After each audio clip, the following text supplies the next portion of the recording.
But you can say a little bit more. You can give a little more background, whatever you want. Because I'm sure my wife will want to watch this. She's not feeling well right now, but Oh yeah. Well, I'm going to give you a lot of background. good. It's a That's lot good. of information. So, on your birth chart, and then we'll.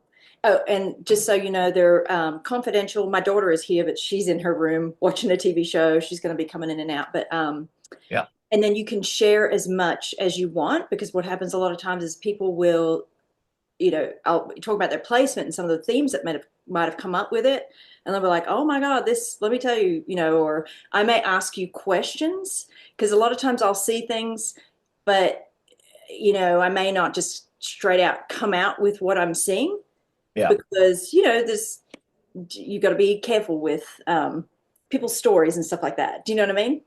Yeah. No, So it's I'm pretty much an open book. okay, I've I've, I've done so much therapy and everything else. I'm like, hey, good. good. Yeah. Yeah. I mean, I had one lady's chat and I opened it up and I was like, oh, she's being raped by her father and she's really angry at her mother about it. Yeah. And that was her story. That was literally Wow. her story. So that's what I was saying. I didn't come out with that. I was like, so how's the relationship with your dad? You Yeah, know what I we'll mean? see. I mean, there's a shadow. They call it a shadow for a reason. I don't think there's anything else hiding in there, but we'll see. Yeah. Okay. Let me share my screen and then we'll pull your chart up. Okay, so do you even have a copy of your natal chart or just the human design? I think it was just the human design because it Okay. didn't quite look like this. It was Yeah, sort of like, yeah, yeah, I've done the human design too. But I'm going to send you a copy of this, and then I'm also going to send you a copy of the transits that you're currently going through. And when I clicked on your birth chart and then clicked on the transits, I was like, that's why he was asking about career, because literally your career and home life the next 18 months is going to go under a big change. oh, well, that's good. Yeah. Ugh, Now, I can't tell you one thing astrologers don't do is they don't tell you what to do, right? They right. sort of tell you your options and tell you the timing of changes, the potential timing of changes. Sometimes well, hopefully most of the time we get it right. Sometimes we don't, but that's for various reasons. But for the most part, I have most of my customers return because the things that, I said the timing of things that were going to happen. So, and we'll look at your solar return and sort of see what the energy is for this year because you've just had a birthday. So happy belated birthday. Thank you. It's actually a good time to get a reading when you get your birthday done because we do a solar return chart and it Yeah. tells you what it is you're going to kind of be facing over the next 12 months. So this one is a natal reading, transit, and then we'll quickly look at your solar return just to kind of see how it's all lining up with it too. So, okay. Great. Yep. Okay, so you are a Gemini rising. So have you ever heard of a rising sign? No. Okay, in astrology, the three big things that pertain, I mean, you are this whole chart, but the three things that directly are you, it's kind of called the big three, is your rising sign, your sun sign, and your moon sign. So this is the way I like to describe those three things and what they mean, because people just think, oh, I'm a Gemini sun or I'm a Capricorn sun, right? Your sun sign is actually what you grow into. You are your rising sign more, so it's like when you drive down a street and somebody's driving by the outside of my house, the outside of my house, the aesthetics, the way it looks, the personality of it, that's actually your rising sign. So the way people actually see you is more of a Gemini rising, more so than your Capricorn sun. Your moon sign, you have a Taurus moon, which is beautiful.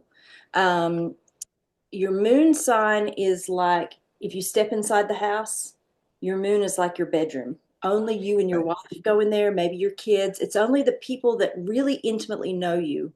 They're the ones that really get to see the moon side of you, which is a Taurus moon. They're real grounded, you know, because that's what Taurus moon is, very grounded energy, which you have a lot of because you have your sun in Capricorn. Okay, so the sun in Capricorn is I'm sorry, I have two indoor cats. They're kittens.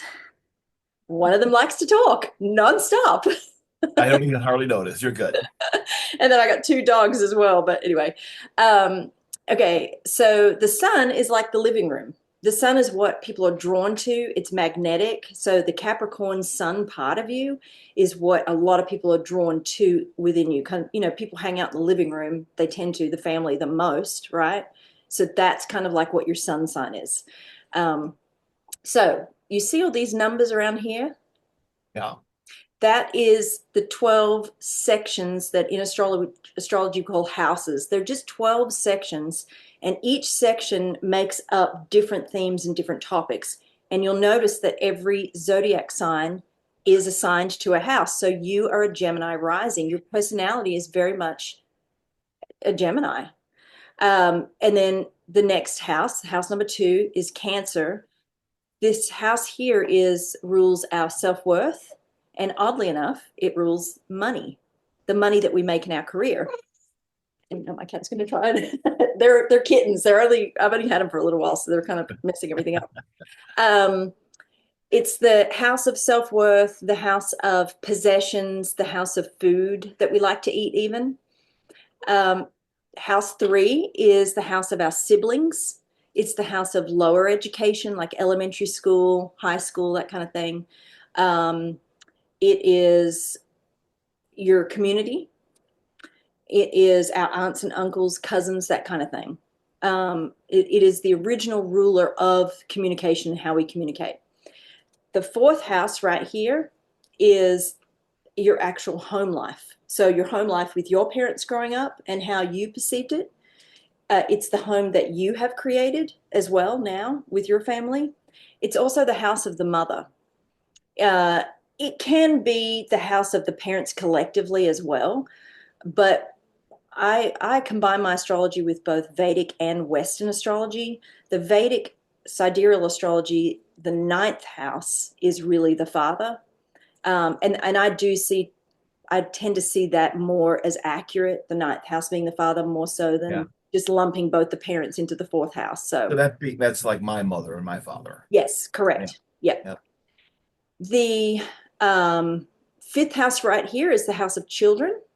It's the house of joy, right? Creativity. It's where you kind of get passionate about things. It's the house of dating. It's the house of sex, the house of like just fun dating type thing, right?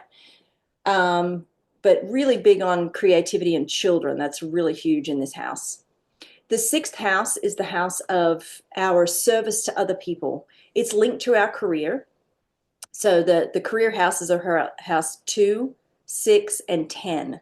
So the 6th house is our actual day-to-day routine, primarily linked to our career and uh, our service to other people. It's also the house of health and sickness and lawsuits. It is one of what we call the malefic houses in astrology. It's not necessarily a fun house, depending on, like, if you haven't done the work, right, the internal work, this is not going to be a fun house for somebody. If people are having mental health crises, it's going to usually show up in the 6th house a lot of the time. So it is known as one of the houses that you kind of suffer in, so to speak. It's the house of enemies, that kind of thing. Hence why it's so malefic. But again, you know, astrology, everything has 2 sides to it. It has its higher vibration side, and then it has its lower vibration side. So the lower vibration is being enslaved to people. Midnight, you need to get down. And then the higher vibration is being in service to other people. So, and I'm going to go more in depth with all the planets and everything you see in there. I'm just kind of giving you a brief overview of each house. The 7th house right here is the house of people we're intimately close with. So your wife, it is the house of marriage, partnership, or long-term commitment. It is the house of it's the house of business partnership, not small business, but business partnership. Anything that you sign a contract, whether it be a bank contract or like a mortgage for a house, or just going and signing up for a bank account, because the 7th house is the house of contracts, you know, that's where it's going to show up. The 7th house is also the outcome of a lawsuit. The 6th house is going to court. The 7th house is the outcome of it. The 8th house, I'm sorry, this cat has never done this before. I don't know why all of a sudden he's gotten a bee under his bonnet.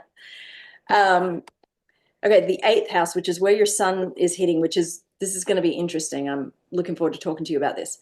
The eighth house is the house of money that we get from other people, like inheritance or taxes, getting your taxes back, for example. It is the house of debt as well. It's the house of investments. Um, it is the house of death. And don't worry, your son being in there doesn't mean you're going to die all of a sudden. You know, everybody's going to die, right? That's not what that Right. means. Um, it's actually, for you, it's linked heavily to your career. So um, it's the house of the deepest transformation that we do in our lifetime. So all the therapy that you've done, getting an astrology reading, because it is the house of taboo subjects. So anything that you can think of in society that is considered taboo, that's eighth house issues. It's the house of domestic violence. It's the house of like psychology. Like a lot of people that have eighth house uh, planets tend to end up either like as a psychologist, or they might be a criminal defense attorney, or you know, anything that kind of does with crime or psychology, forensic science, dental work is found in the eighth house, that kind of thing. Yours is in Capricorn in the eighth house. So the ninth house, which is where your Venus is, which is linked to the money that you make. Your ninth house is in Aquarius. Ninth house topics are it's higher learning, it's university, going back to school for something, anything, you know, throughout your lifetime that you sign up for. It's being around people from other countries. Is your wife from America? Yeah. Okay. Is she American or is she No, she is, but I had spent time overseas. that makes sense. Yeah. Venus. Venus is the planet of women, and you're in the house of being around people from overseas. So finding love with somebody overseas. So, My two most highest supervisors at work, directors, are from overseas, so I don't know women. I don't know. It's there's a lot of that in there. well, Venus is money. Okay, yeah. Yeah, it's both money and it is love and women that in our life. Um, okay. What's interesting is this here, I'm going to go over with you. It is interesting to see that point. Let me go see if I can give this cat to my daughter because this cat is just driving me crazy right now. It's okay. Good. I'm going to put him outside because he can go outside for a little while. Here you go. Can you go outside? Want to go outside? Sorry.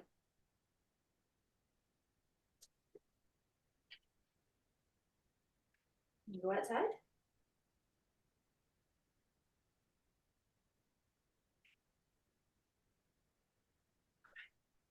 You go outside too? Come on, you can go outside. Okay. That's one. I'll do the other one here in a second. I've got these little trackers that I put on them because they're predominantly inside cats who go and spend about an hour or two outside. So, um, okay. Your 10th house, this is the house of your public reputation, and it is the house of your career. So the way people perceive you, even though you are very much a Gemini type being and have a Capricorn sun, people still perceive you with this Piscean, because it's Pisces is ruled by your 10th house of reputation and career. The 11th house is the house of the collective. This is dealing with the public. It is like large audiences, like if you were to go to a rock concert or whatever, that's very much an 11th house type thing. Anywhere you find large gatherings. It is the house of friends, but not super intimate, close friends. That's more of a 7th house over here. It is, yeah, it's also like the house of hopes and dreams and wishes. So when I was telling you before that the 6th house is considered a very malefic house, the 11th house is considered a very favorable house because, you know, it's the house of hopes and dreams. The 12th house is a very interesting house. Again, this is considered somewhat malefic. It's a harder house to kind of have a transit going through, or a planet, for example, have it in there. It's known as the house of suffering. It's also known as the house of living overseas, which you said you already did. right? Yeah. How long did you live over there for? Just under a year. Okay, yeah. And so you have your moon. Your moon is in the 12th house, which we'll get into that and talk a little bit more about that. But the 12th house is living overseas. It is, at times when when transits are happening in the 12th house, it can kind of feel like you can't attain whatever it is that's transiting through there. For example, like Venus might be going through the 12th house and you feel like you can't get a handle on your finances, like money's slipping through your fingers type thing, right? Yeah.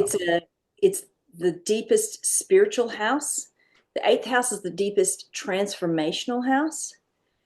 The 12th house is the most spiritual house, not religious, but spiritual. It's the house of meditation, the house of ashrams, like yoga, that kind of thing. It is also the house of prisons and it is the house of hospitals. Um, Anywhere that's kind of like a governmental type institution, psychiatric ward, that kind of thing, that's a 12th house thing. So, okay. Let's start with you because I'm sure this is news to you that you have you've got a lot of Gemini energy. Never even thought about that. I always Now, knew I was Capricorn. It was just like Gemini. Oh, I know, right? Well, hey, I've got a Gemini stellium. I've got three planets in Gemini. So you have one planet in Gemini, but you have your ascendant in Gemini. So do you like to talk? for work, yeah, Yeah, yeah, for that's why sure. you're a Gemini rising. Anybody that has uh, being a Gemini rising is actually a heavy Gemini placement. You don't have to have a whole lot of planets in there, but you do have one planet in there, which we'll talk about in a minute. But the sun, moon, and rising are considered, major placements in our birth chart. So you have a lot of Gemini energy, but then you have Taurus energy and your Capricorn energy. So um, the interesting thing is we've got something called, well, it's not mutual reception, but it is, you've got your Capricorn sun right here. The ruler of Capricorn is Saturn. So what we do is we say, okay, well, where is Saturn, the ruler of where your sun is sitting? Where is it? It's in the first house of you. So let me ask you this. Um, have you did you ever struggle with any health issues growing up, or was there any, because the first house is very much linked to our physical presence, our physical being, like our actual body. And when Yeah. you see Saturn in the first house, it can sometimes indicate either something taking a while or having some learning disabilities as a child, or it could. Yeah, a lot of social struggle. I would say it was second grade. I had a seizure. They diagnosed me with um uh what's the seizure disorder? Epilepsy? They diagnosed me with epilepsy. I took epilepsy medication for a year and a half, Hmm. and then I asked my mom if I could stop taking it because I didn't like how I felt, and she went against doctor's orders and took me off. I've never had a seizure. My wife, who was in the medical field, thought it maybe was a febrile seizure, and it wasn't. So I don't know why they said I had that. So yeah, that sort of really that's a big anchor. I've worked through that a lot, but Okay. yeah, that year and a half of that medication, I think, really did a number on me. Okay. That's definitely a major health crisis, even as a young Yeah, child, right? So that's yeah, definitely a Saturn, because Saturn, it kind of puts um, almost like a dampener on our health and can make us go through health struggles and that kind of thing. A lot of times when I see Saturn going through the sixth house of health, it is it can bring either mental health crisis or a physical health crisis, that kind of thing. And so you've got it in the first house, which you've kind of described, but it can also feel like, because it's in Gemini, it can almost feel like um, you said a lot of social issues, because Saturn brings yeah, separation. Saturn brings a struggle, but the beautiful thing about Saturn, right? Everything has its lower vibration and its higher vibration. Saturn's the struggle we all have to work through in our lifetime. But it's also where we get the greatest rewards too. So if it's yeah, in a Gemini ruled house, Gemini rules communication. And Gemini is a very social sign.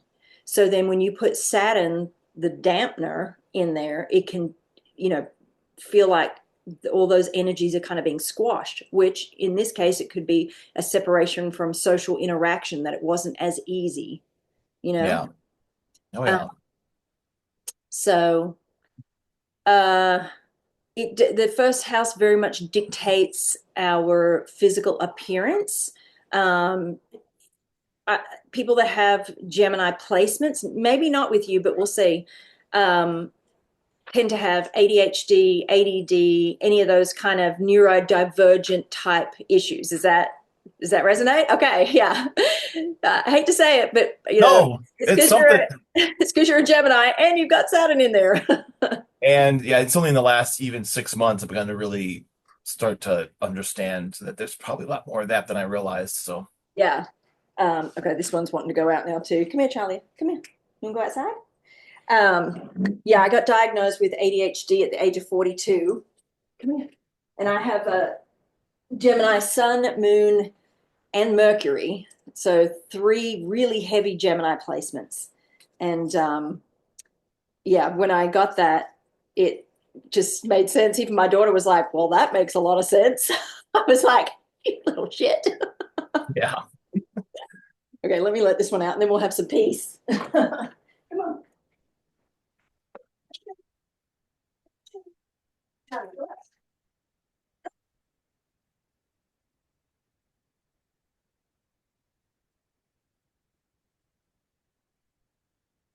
Now, hopefully, we'll have some peace. Sorry. that's good. These cats actually just came to me as kittens. Their mother turned up to my house with three 1 week old kittens. Their eyes were still closed. Oh wow. I'm like, okay, I guess I'm adopting three cats or three kittens and a cat. Um, okay. The second house, like I said earlier, it's the money that we make. It's our self-worth. Um, it's ruled by Cancer. So this is kind of interesting because the ruler of your second house is the moon. The moon rules Cancer. The moon is sitting in the 12th house. Now, we've already talked about this. When you went and lived overseas, was it for work? Yeah. Okay, see, Missionary work, no money okay. made. Okay. Yeah, yeah, okay. But it is interesting because it's the second house of the money that you make is sitting in the house of living overseas. So even though you didn't really make much money, you still, It was like that was during college too, so it was really more of an internship missionary experience thing. okay. Has your desire ever been to be overseas more though? Um, No? Not anymore. I think at one point there was some of that. We did try to do that. Yeah. Did try to yeah, made a really big desire.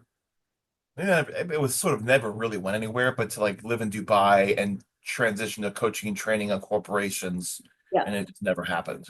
Yeah, that desire is coming from your moon because that's literally what our moon rules. Our moon rules our mother. It rules our desires. It can indicate things with the physical body as well, but that's a big part of it.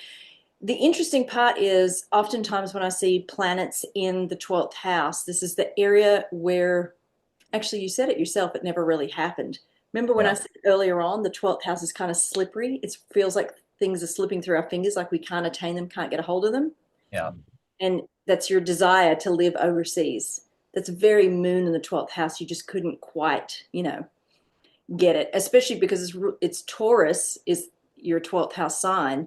Taurus is ruled by Venus, which is sitting over here being around people from overseas, right? And it kind of felt like it was slipping through your fingers. So, um, okay.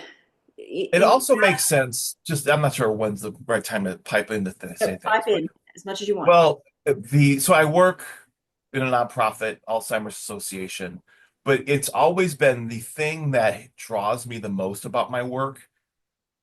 And it's just not that I'm doing it directly, but anything dealing with diversity, equity, inclusion, people, so the LGBTQ community is big, big on my heart.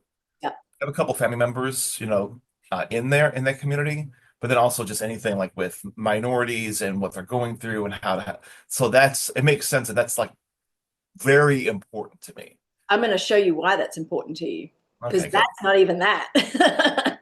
That we haven't even gotten there. Everything you just said is your birth chart Yeah. for your career, particularly. So, uh, Okay, a couple of things. You said that Alzheimer's, that's what you work for a nonprofit with Alzheimer's. Yeah, Okay. What's interesting is even though this is not the tangible, the moon is a desire versus an actual like right. your sun is more linked to your career. Your moon is just more desires. But the Yeah, 12th house is the house of the mind. It's also the house of the subconscious mind. It's the house of secret enemies. Um, but a lot of times I've heard some Vedic astrologers say secret enemies means burglar coming into your house.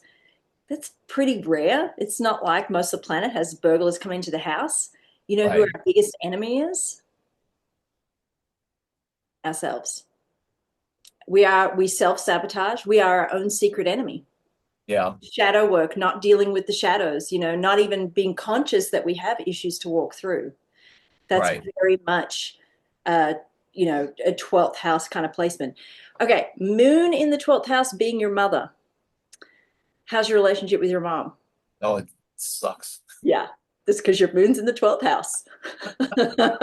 Gotten really bad in the last 2 years. And Well, no, it's been I really would say it's been longer than that, no, actually. no, no. It has been. I just have not been willing to face it until the last several years. Yeah.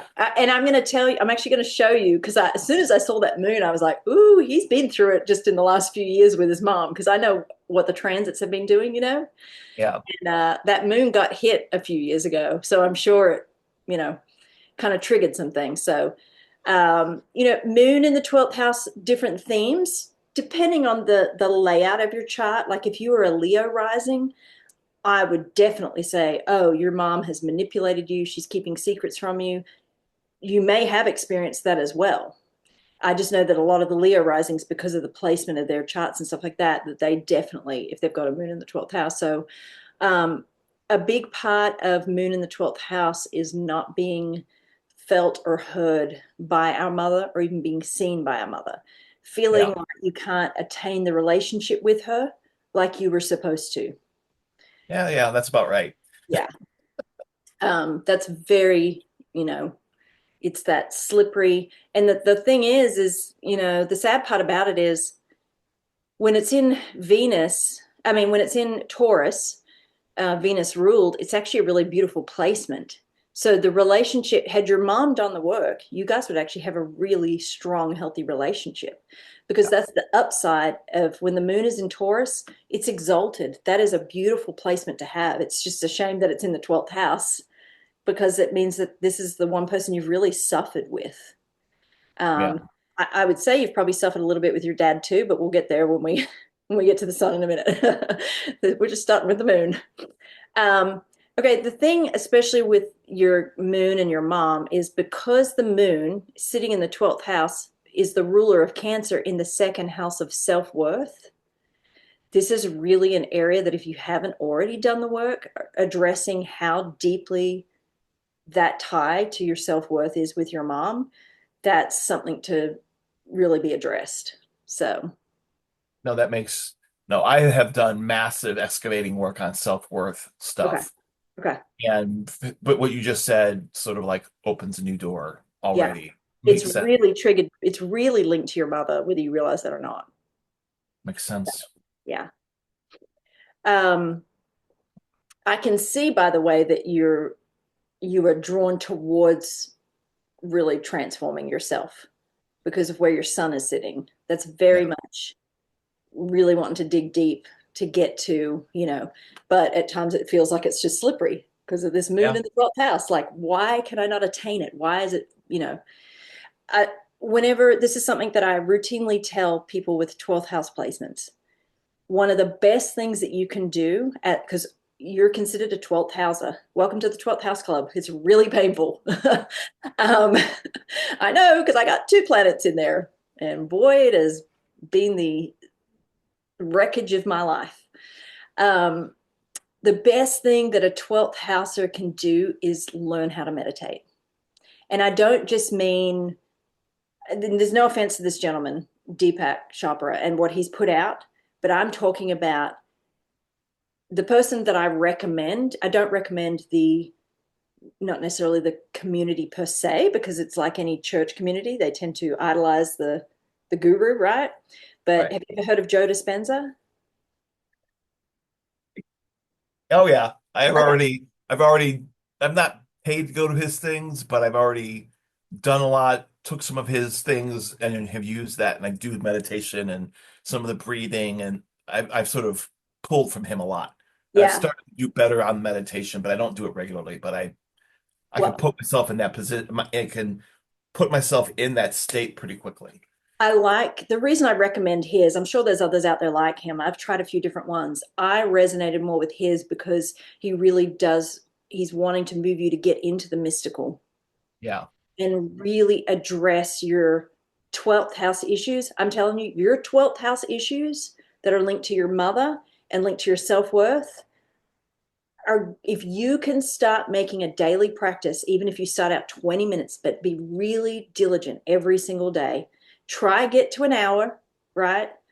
Meditation will change your life specifically. Any 12th houser who is really doing a deep meditation, because it is the house of meditation. But when it's a personal planet like the moon, or if the sun was there, that is going to be meaning that it is linked directly to who they are as a person, right? So it's going to be far more effective.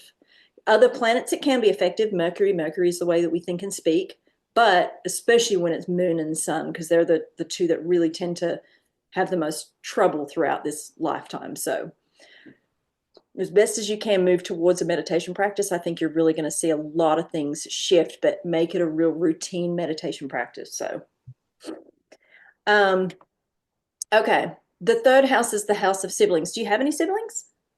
I have six siblings. There were seven kids, and two I lost to suicide. Let's just be upfront right off the bat. That'll tell you a Okay. whole. My next question was going to be, are all your siblings alive? Was it was So it's my Go male? ahead. Male? It was a male suicide, very clearly. My oldest sister, we pretty much assumed it was suicide, but it was a really weird way she passed. So, Okay. Uh, oldest sister directly for just youngest brother to me, both the closest to me. I was closest to both of them in my entire family. So, okay.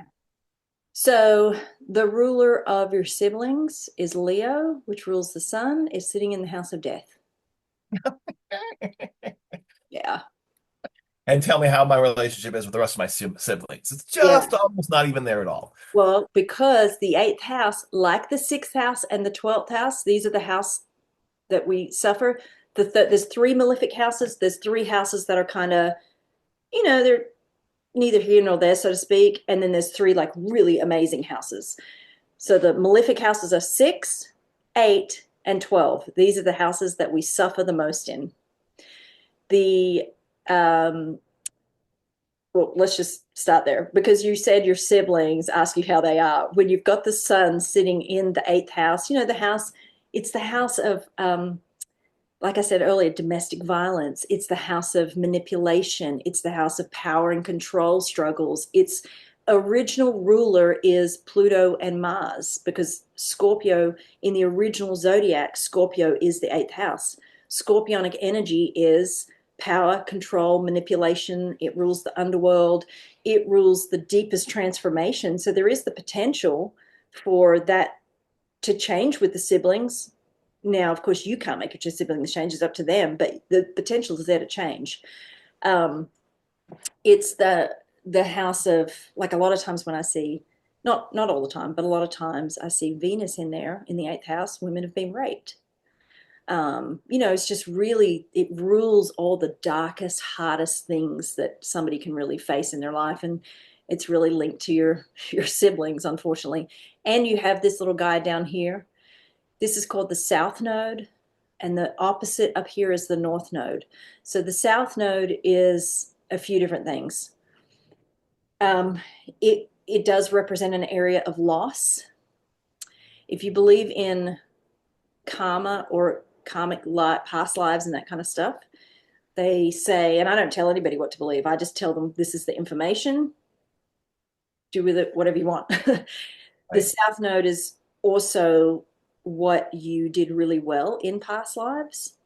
And so you come into this earth at the South Node point. So the Leo energy with your siblings, like again, I'm telling you this, I personally don't really buy it a whole lot, but who knows, right? We don't really know anything.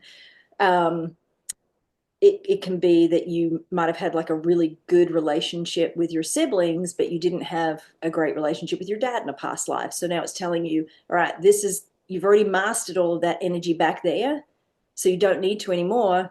So in this lifetime, you're going to master ninth house things because the North Node is where you go towards. So, um, yeah. And I would say that the siblings thing, kind of like your mom, the siblings thing is when you've got this here, this is the lowest, deepest part of your chart, the most intimate part. How open are you with people around your siblings? I'm not talking about telling friends about it. I'm talking about how well have you dealt with it internally, the struggle about your siblings? That's a little bit newer, Okay. I think. Um, I mean, I think I dealt well with the death of my two siblings. But then the relationship of the rest of them, yeah, it just hasn't, it's like as a family, we don't communicate. If we're hanging out, that's one thing, but that doesn't happen. And I transitioned out of my Christian faith and they're hardcore still there. And Yeah. that's been, I told them 2 years ago that I'm not a Christian anymore. Mm-hmm. Up until that time, it was like a decade of me sort of becoming more progressive, but they pretty much sort of like checked out when I stopped being the missionary and I was too much of a progressive Christian. Okay. Yeah. Then that's nothing, you can't do anything about that. That's all on them. So, Yeah, well, that's definitely a South Node issue that's gone on in this lifetime is, the South Node is an area where there's loss, right? yeah. So you do have somewhat of a difficult chart. I mean, I've got to be honest with you, but the way I look at it is this is kind of what you signed up for, you know, and that can be a little bit hard to wrap your brain around. Like, really, would I choose to suffer this much? Like, would I choose to be in a family where my siblings die and my mom is like MIA? You know what I mean? Yeah. I get it. I got a really hard chart too. So some people's charts I look at and I'm like, God, I'm jealous. you know? Yeah. Um, so anyway, yeah.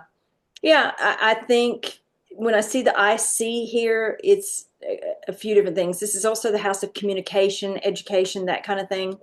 The IC is the deepest part of our chart, sort of like almost like the home behind closed doors, something that we're really try to protect. I would imagine for you, it's your communication, the way you communicate, even with your siblings, just kind of protecting your peace around your style of communication. Um, I will also tell you that because the third house, aside from it being siblings, the third house is the house of communication, the ruler of Leo, because Leo is your third house, sitting in the eighth house of transformation. Not only is there the potential for there to be transformation in regards to your siblings, but also transformation over the course of your lifetime about your career, but also your communication style. So I don't know if that resonates for you, but Yeah, I think so. To process that one. yeah. Um, well, it honestly, it could be more linked to your career. I mean, Yeah. so, okay, fourth house. This is the house of the mom. Uh, do you feel super judged by your mom? Is that one of the issues? Um, yeah, I think so. It's just like she is very much so. I mean, there's a whole lot I could say about all of that, but um, she tries to be and wants to be all loving and accepting, but it's like I think she genuinely wants it, but there is passive aggressive, weird manipulative things in there too, mostly with how she treats my wife. There's not a great relationship there, Yeah. but it's all like it's all very passive, very under the table, like Okay. stuff. So Um, that's your Virgo. Well, it's actually your moon in the 12th house, yeah, but it's also the Virgo because you have Virgo in the fourth house. So the lower vibration of Virgo in the fourth house ruling the mother energy is Virgos like to sort of stay behind closed doors. They want to be heard, but there's a real battle with, well, I want to stay behind the scenes. So in the more manipulative sense, it can be, well, I'll just say it in a certain way so that so my whatever I want to say gets spoken out there, but I'm not coming out like a Gemini would just tell it like it is, right? But a Right. Virgo energy, I'm not saying your mom's a Virgo, but you have Virgo energy in the fourth house of your mother. Yeah. So Virgo energy, the lower side of it is judgmental, very much self-help. They do want, like what you said with your mom, she wants to, because Virgo rules the healers. It's Virgo rules the people that are in service to others. It originally rules the sixth house, which is being in service to others. But you know, the much lower vibrational energy of that is very judgmental energy, and I can fix this. I can fix you. So, Yeah. And then she's just gonna pray. She's gonna pray, and that's you know what I mean? Yeah. oh, well, the funny part about Virgo is ruled by Mercury. Mercury is the speaker. It's our talking. It's the way we talk and we speak. So, um, your mom saying, I'm going to pray is very Virgo energy. So, yeah. The good thing about Virgo energy is for your own home life and the home that you're able to build, Virgo is the healing. It is the healer. The higher vibration of it is being in service to others, being in service to your family. You know, you creating a home life with you and your wife of talking, because Virgo is ruled by Mercury. That's the talker, but it is also a very self-help healing energy. So communication, I would imagine, is big in your home and in your family. Yeah, it is. I feel like I'm struggling with communicating sometimes, but it definitely is the whole healing thing. We both came out of Christianity. With our kids, it's not like everything's perfect, but I feel like the trajectory is one that we want it to be healing and Yeah. whole for them and that kind of thing. Well, that's very Virgo, and the axis is Virgo and Pisces. So when you have this, wherever this axis is in your chart, is where the partnership energy is, the healing, doing it together with your partner for you, right? Specifically, like if it's in the first house and the seventh house, it's wanting a marriage partner that you can do business with, or doing whatever it is in this lifetime that is doing it in partnership. For you, it's very similar because it's on the fourth house of your home life and 10th house of your career and public image, public reputation. So Pisces Virgo axis is very, very healing. So you're about to start going through some eclipses through these two areas. They're going to be very pivotal for you guys. So I think that this is going to continue to help you with what you just said, that you can see the trajectory. It's because this eclipse energy is going to be in there for the next 18 months. And wherever you see the eclipses happening, that's where you're going to see the biggest changes over an 18-month period. So for you, it's going to be your home life and your career. We'll get to that when we get to transits, but okay. Fifth house, house of children, house of joy, house of creativity. It's in Libra, so it's Venus ruled. So I would imagine that your uh, pursuit of happiness has been with either around people from overseas or traveling a bunch or with your kids. Does any of that? Yeah, with the kids, absolutely. That's and while we were missionaries, we did a lot of traveling. It wasn't so much overseas, but it was very much a lot of movement, traveling, connecting with other people. Not so much, and the missionary experience was other people around America, other subcultures of people. So Yeah. to me, you say that, I hear like, well, if you want to try to engage with all the different stripes of Christianity to raise funds as a missionary, it's like going to different countries within the church, you Oh, know. Um, well, to be honest with you, it's not even overseas necessarily. Because your overseas is here with your moon, but uh, Libra rules your fifth house. Your Venus ruler is in the fifth house of travel, like within the United States. yeah. So Your yeah, moon we did. is overseas, but your Venus is here, like, getting on a plane and just going to California or wherever, just long Oh haul. yeah. We did less of that after coming back from not being missionaries anymore, but still have done that, especially tied to the kids. Yeah. Also, you have Uranus in here, and So do you like personally like technology? Um, well, Uranus is also actually linked to, you said it earlier, now that I think about this. So Uranus is linked to LGBT, trans, Okay. um, and we've gone into Pluto in Aquarius. Aquarius's ruler is Uranus. Aquarius rules all the things like aliens.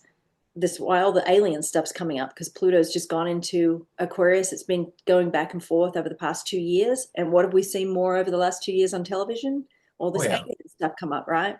Oh, I know all about that. Okay. Okay. You know all about that. Oh yeah. Uranus, the ruler of that, is sitting in the fifth house of things you love to do.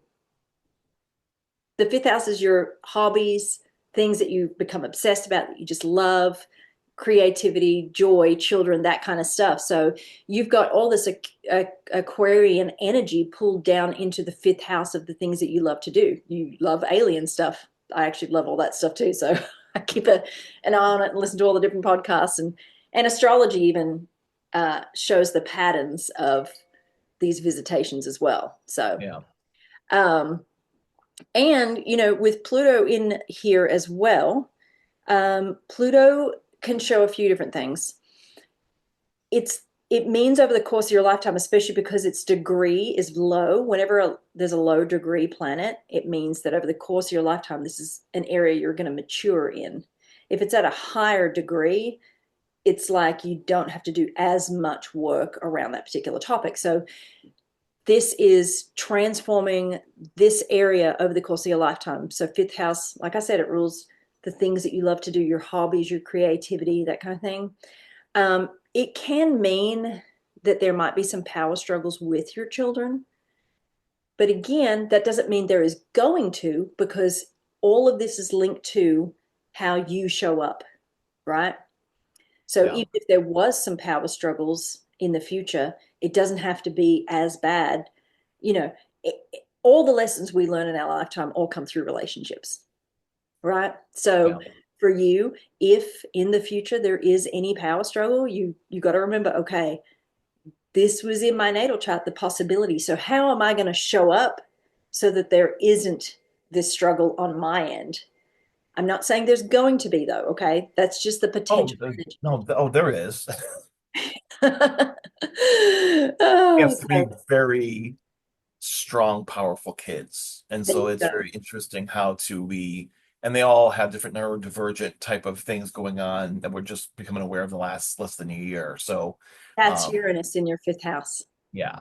So there's a lot of that, but we love them and it's fantastic, and we're just the potential of who they are is just like thrilling. But damn, right now it's just like, Yeah, and it's not like there's rift relationships or anything, but it's some of it is going into teenage, like yeah, one teenager, one coming out of one's post-teen, and one's about to come into teenage. So, yeah. It's rough, even if it wasn't in your natal chart. yeah, Teenagers raising kids in general, right? yeah. Yeah, it's interesting. You talked about the neurodivergence. Uranus is in your fifth house of children. Uranus does rule that. It does rule, like I said, all the things that are kind of more unusual. Some would be considered as taboo, so to speak, but now they're really not. Yeah. Um, so you do have that.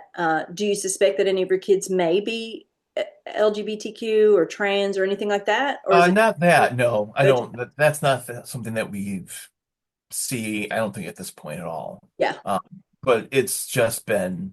I have my nieces are, um, and I don't know why. It's just, and I have a cousin who is, but it's just it really strikes that issue just makes.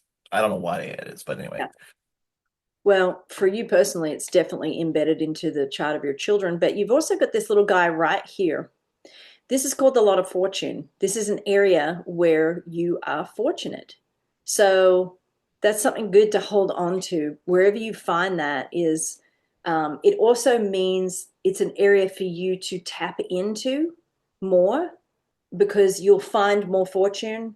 Fortune, I mean, I don't just mean like money, I mean everything. More fortune in life, more happiness within yourself. Wherever you see a lot of fortune, that's saying really try to tap into that area. So for you, it's tap into joy, tap into your creativity more and the things that you absolutely love personally, because that is going to bring more abundance and more happiness in your life.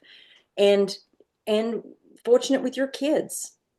It may not feel like it now, but as adults, just keep sowing into them, keep feeding into them, let them be a good source of joy for you. But a lot of times I feel like the lot of fortune in the fifth house is really asking the person to, not forsake everybody in their family by any means, but really understand the things that you love to do and really tap into them, because that is where you're going to feel a lot of personal satisfaction in your life. So, Okay.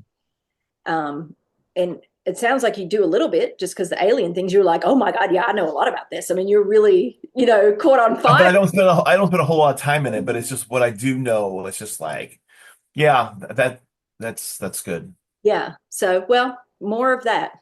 Yep. So, um, okay. The sixth house. This is the hard house because it's the sixth house. It's malefic, right? Yours is in Scorpio. So it is that Mars Pluto energy is here in the sixth house. Now, again, you look at the rulers. Where are the rulers sitting? In the fifth house of creativity and children and joy, but also Mars rules it. Mars is sitting all the way over here in the 11th house of the collective of friends and that kind of thing. This, have you had trouble throughout your lifetime with relationships? Could it be, it might have been in church, might have been in friendships in general. Has that been kind of a real sore point for you? Very much so. Okay.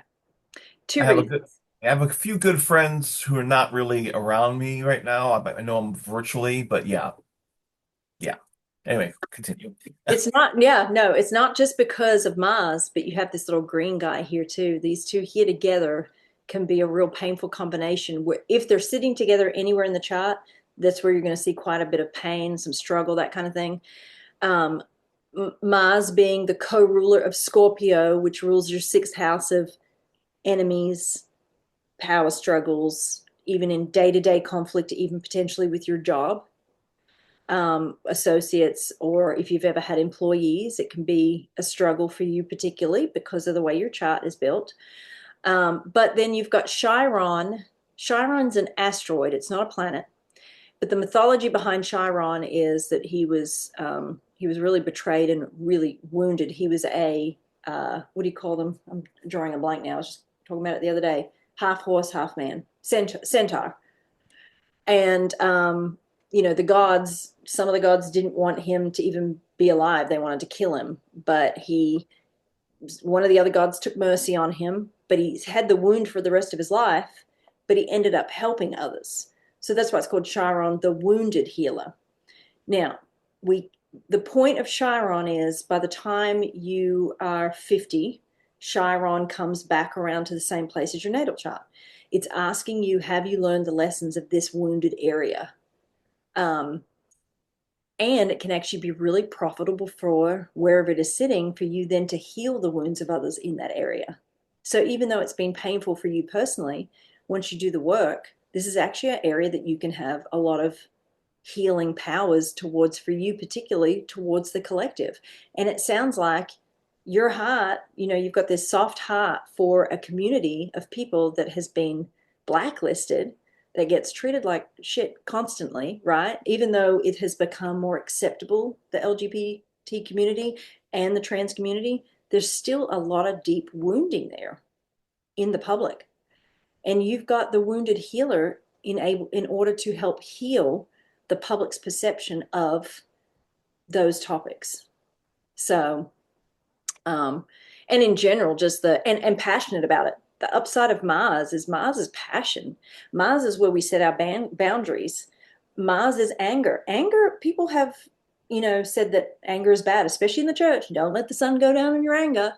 It's Right. not talking about your day to day life. It's talking about don't let the sun go down on your life so that you die an angry person. You know what I Mhm. mean? Yeah. Church has made us self abandon who we Yeah. are. And so, even with our boundary setting and with our anger, by the constant preaching of, you're not allowed to be angry, and yet most people in church are seething because of the abuse that they're seeing being done by the leadership and the pastors, and just the fact that we're all taught to self-abandon, right? Mars Yeah. is the thing that sets the boundaries. You've activated your Mars, and I can tell it's been hit not that long ago, Yeah. to where you've set this boundary. Would that Yeah. be Oh yeah. okay? And that was because the eclipses were hitting all of that. So I can show you that when we go through transits. It'll probably be like, oh God, that makes so much sense, as to why this happened. Because, like I said, when I opened your chart and looked at the transits, I was like, oh, this is why he's asking about the career stuff, because your Yeah. home and career life is about to come under an 18-month change. So, and when you do have Mars out here in the collective and it's ruling the sixth house of your enemies and day-to-day routine, I mean, that can be tough on friendships. I mean, Yeah. unless, you know, again, in my opinion, because I consider you a 12th houser, a lot of these things can be healed for you through meditation and deep mystical type practices. Because 12th house tends to, I think, take care of sixth house issues and eighth house issues a lot of times. So, because those three houses are deeply linked to each other. Now, you've got the VX in here. The VX is a calculated point. When a planet starts going over it by transit, it means that you're going to meet somebody that's going to really impact your life somehow. It could be yours is in your day to day routine. So things that you do on a regular basis, probably linked to work. In fact, you could probably think of different people that you've met that have made some massive change in your life. And I guarantee you that a planet was hitting by transit, be it the moon, could have been the sun, any of the planets, right? Could have been the eclipse points. That's what that is. And then this little guy here, this is called Lilith. Do Oh, you know? I love Lilith. Okay. Aaron was just what did a whole deep dive the last several weeks on Lilith. So fascinating. Okay. So Lilith is your place of rebellion. Yes. And it is literally linked to your dealings with people on your day to day routine. Now, day to day routine, for example, for somebody could mean going to church on a Sunday. That's a routine in your life, right? It's not now, I'm assuming. But it could be you being the rebellious one, going against, you know what I'm saying? Anything that's kind of linked to what you do on a daily basis, job, whatever it is, if it's nighttime Oh, activities that you've got going on, it doesn't matter. For you, it's linked to things that you do every day. well, that makes it very hard because I have to do it, and then I feel this just constant hate doing this, and I see all the shit about doing it and all the subtle. Oh, it's also a job. Even though I work for a nonprofit, it's still a national nonprofit. They behave like a corporation in enough of a ways that it triggers me, and corporations piss me the fuck off. Oh, I ugh. get it. Well, we'll explore looking at your chart some other things for you. So, because I'm going to give you some other ideas of what your chart is linked to. So, Yeah, um, okay, the seventh house of contracts, marriage, partnership, or even if it's not a marriage partnership, but a long-term commitment. This is even if you were to not get married, but if somebody was to buy a house with somebody that they live with, it still falls under this here. Um, okay, you've got Neptune. It's in Sagittarius. So this is the loving to travel with your partner, yep. right? Sagittarius is the traveler. It's the philosopher. It's the guru energy. It's the teacher energy. The Gemini Sagittarius axis, which is what you have. You're a Gemini rising with Sagittarius in the seventh house of marriage partnership. It's loving to be with somebody that loves philosophy, loves to travel, loves teaching. Uh, what's interesting is Jupiter and Neptune are both linked to the medical field. And did you say, what does your wife do? She was not a nurse, but like a nurse tech, but very much just, and she has a mind for medicine and holistic health now and all that stuff. Well, that's what that is. So you've got Neptune, Mercury, and Jupiter all sitting in the seventh house of marriage partnership. Um, and and the reason why I point out about your wife is because not only is this the house of marriage partnership, but the ruler of Sagittarius is Jupiter. So that Jupiter, your wife, is literally sitting in your marriage partnership, because that's kind of what you do, is you look to see where is the ruling planet. Well, for you, it's sitting right here in the house. So, you know, doing, do you really just love to be with your wife? Yeah, I mean, I like, dude, yeah. When we were missionaries and work from home, I like we're almost like never ever apart, Okay, and that's happy as can be. see, that's Jupiter in the seventh, sitting literally in the seventh house of marriage partnership, is being Yeah, there.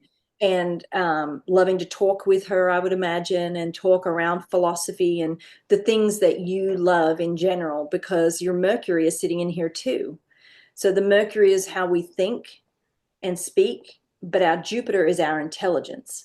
So for you, it is linked to a lot of Sagittarius type energy, which, by the way, it also rules religion.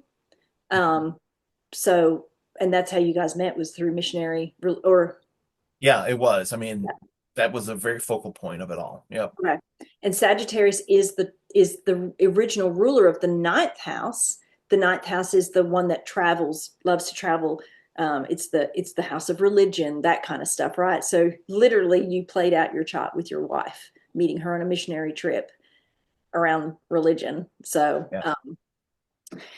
this is also that you could go into business with your wife, I would imagine, if that's what you wanted to do. Yeah, we've tried different things in and around that, and it's just again, tried it, nothing works, tried it, nothing works, tried it, nothing works. Well, you are about to go through a big career change in your life in general, which we're going to look at in here in a minute. Yep. Um, yeah, we'll talk about that in a little bit. So, okay, the eighth house is, you know, we talked about this. It's a really painful house. So, your dad's sitting in the eighth house. Oh Tell me yeah. about your dad. I'm not fucking surprised. Well, the reason I ask is the sun is not happy in Capricorn. Capricorn's ruler is Saturn. Saturn brings separation. Saturn is cold. Saturn is keeping someone at arm's length. But then Oh yeah. yours is sitting in the eighth house of death, abuse, manipulation, secrets, taboo, domestic violence, all of that kind of stuff. Yep. So there's a coldness. I mean, this, He had if my mom, yeah, my parents did not do their homework and get their shit together. So um yeah, dad passed away many years ago now, right? I feel like I was able to somehow felt better about my relationship with him before he passed, but and he never hit us, but you know, we were always poor and he worked two jobs and he was always distant, very angry all the time. So just that whole just not there, you know, so it was just definitely my wife did not like my father and just it was the source of a lot of yeah, I don't know. It yeah, was just a lot of, nothing really good about it. yeah. Well, that's definitely a Capricorn sun in the eighth house type energy. So definitely, you've definitely got difficult placements for parents for sure. Actually, parents and siblings. I mean, it's all linked to it. You know, Yeah. maybe over here, your house of your siblings and your dad all sitting in the eighth house. Yeah. You've got it's three. Yeah, it's just tough. So, um, and Pluto. How long ago? What year did your dad die? He died in 2010. Oh, okay. That was Pluto. Did a number on, because Pluto moved into this house in 2008. And by the time it got to 2010 is when it would have gotten to 5 degrees sitting on top of your sun.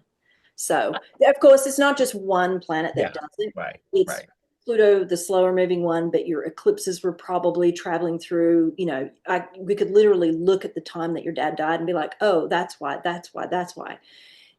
In order for big things to happen like that, death, marriage, even just meeting the person that you're going to marry, not just the dating people, but the person you're going to marry, you've got to Yeah. have at least 5, 6, 7 transits all pointing to the same thing at the same time. So it wasn't just Pluto, but Yeah. that's definitely where the transformation was going to come. So, um, okay, ninth house.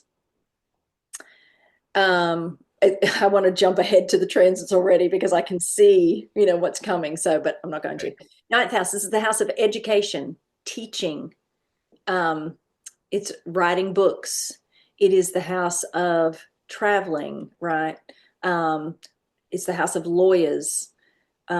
You've got the North Node in here, your Venus, and your MC. So, North Node, we kind of talked about this a little bit earlier.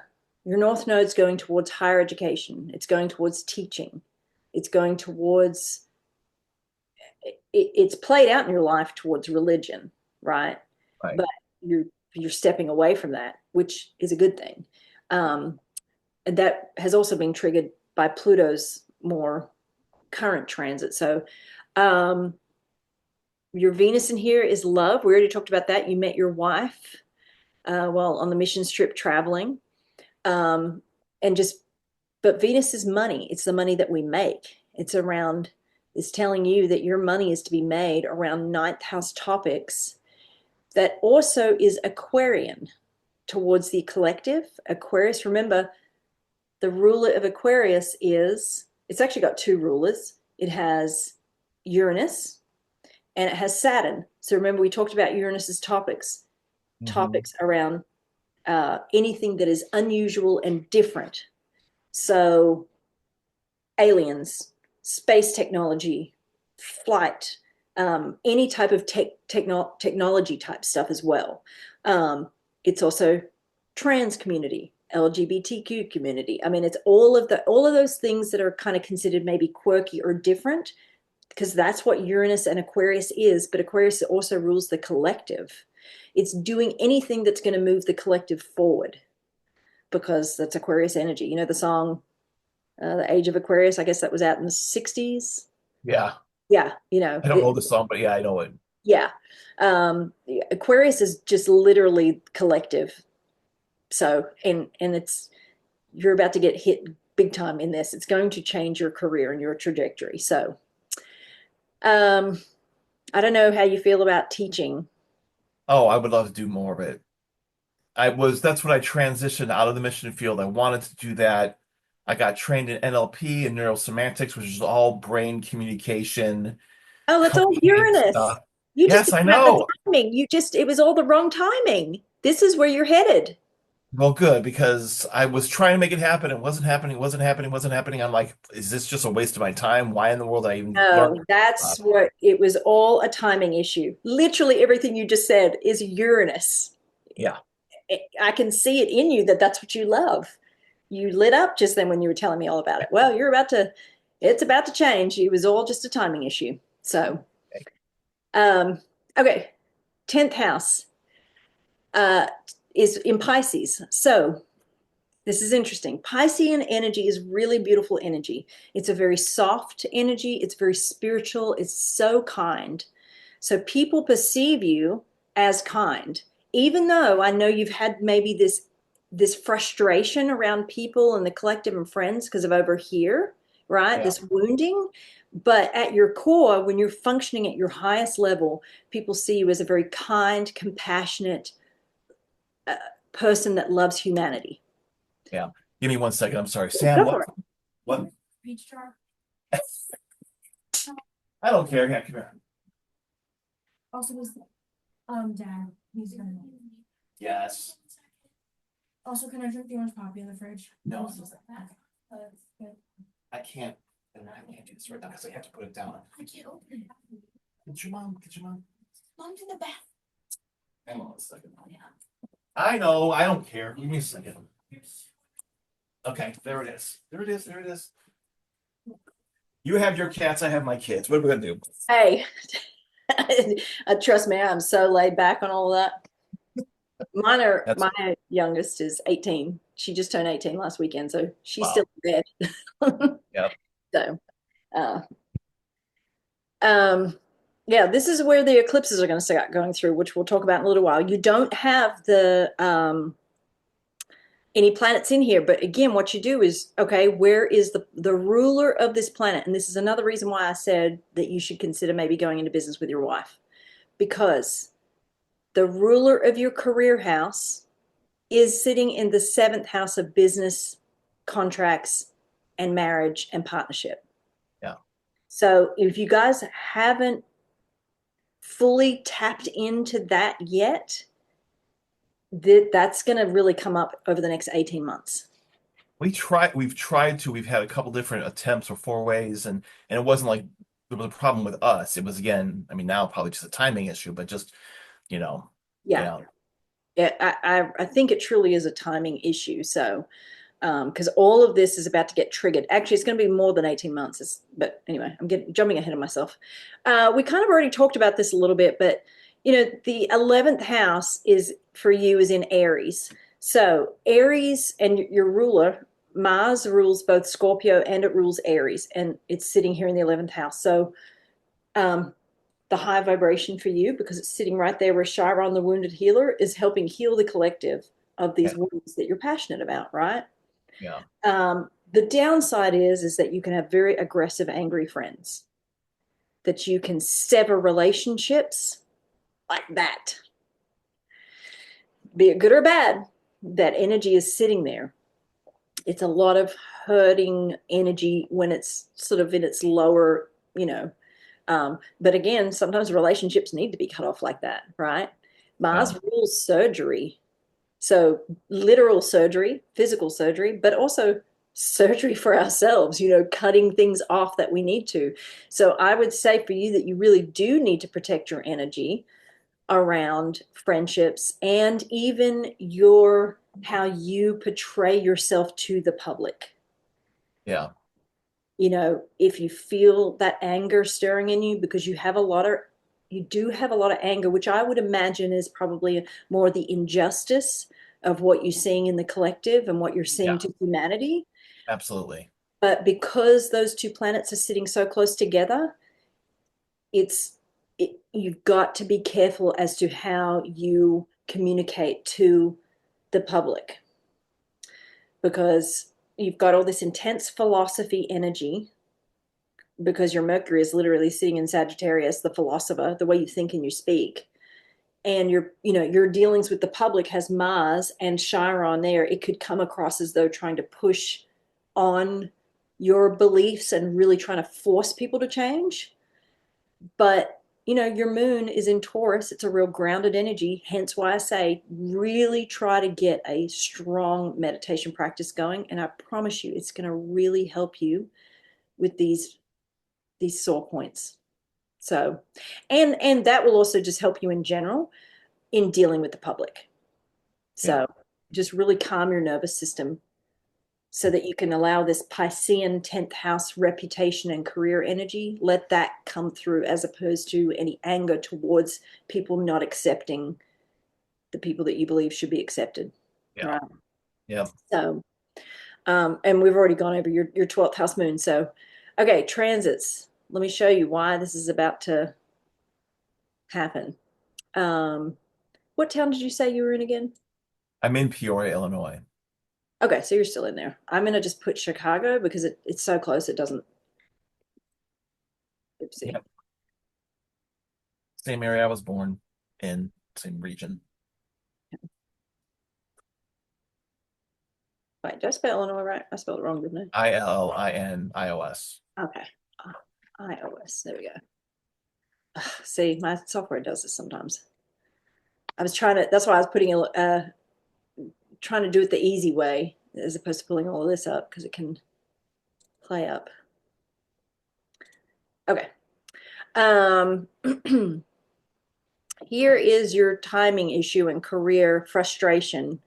Um, you've actually had a lot going on, to be honest with you. I can tell just from the last, particularly uh, middle of 2023, like summer Uh, of 23. yeah. That sound? I mean, we all have a lot going on all the time, No, but no, this that was, peak. I will just tell you, I guess it doesn't matter. I'll just tell you. That was, my mom visited for the last time, and it was just a terrible experience. I decided to come out to my family as Christian, and then less than a month later, my daughter and I got into an auto accident, not my fault, massive concussion that we're still not quite done healing from yet. And that was, and that feeds into then all the transition with the family, my siblings, and trying to all of that. And then work, and then barely having energy to work, and then home. It's just been, and then I mean, it's just been a whole hell of a lot. And then we find out about all this neurodivergency with my son and then my kids, and we're all just like, Yeah, it's just a lot. yeah. It was the car accident in July. No, it was in October. October 16th is when the car accident was. I'm not sure. Nothing, I don't think nothing massive happened in July of that year. That might have just been the buildup. My mom Yeah, visited in early September, and the end of September is when I came out and told them. so look. So there's so many different things, different sheets and things that we can look at for timing of things. Hmm. I just saw a lot of times when accidents happen, it's usually there's a lot of third house energy going on. But let me look on your. I just want to have a look real quick because a lot of times you can predict car accidents for people. Um, well, yeah, okay, yeah. Saturn is at 0 degrees in the. So Saturn brings separation, right? It's Yeah. anytime Saturn moves into a house at 0 degrees, a lot of times, not all the time, but a lot of times, most people are walking through something in a specific area. Saturn just really kicks people on their ass a lot of the time. So, um, okay, I'm going to show you something just about this period of time in general. Even though we're sitting on the 16th, I'm just going to cover this for generality's sake because you've got slower moving planets, right? So Saturn started going through this area, 10th house of your public reputation. Your people are perceiving you cutting them off. That's what Saturn does. Saturn brings separation. It is people perceiving you as you pulling yourself away from them, almost like you're becoming cold to them, right? Yeah, and that would have been July too. I was doing TikToks about my Christianity and leaving religion and trying out that energy of, so and some of those came back to bite me in the butt with my family. Oh, I saw those. Those are so mean and terrible. How cared you? That kind of thing. So All of that Saturn, because Saturn moved in here in March yeah. of here. Oh, and let me show you something else. I'm going to go back to March just to show you something. Actually, we'll go there because I want to show you this. So when Saturn goes through somebody's 10th house, depending on where they are emotionally as a person and the work that they've put in, one of the downsides is where it really is it a downside. It feels like it at the time because of the pushback that you had, but really it's something that you needed to do for personal growth. You said that Oh it kind yeah. of hit you in the butt. Yeah. Okay, maybe some things could be handled a bit differently, but then again, you make the best of what you do, right? Right. So, And I needed to express that. And in the what I mean, honestly, TikTok, that was the safest place for me to publicly express that. sure. So Sure. Well, let me show you something. Pluto started going through this is 2 years ago. Pluto started going through the ninth house of your belief system,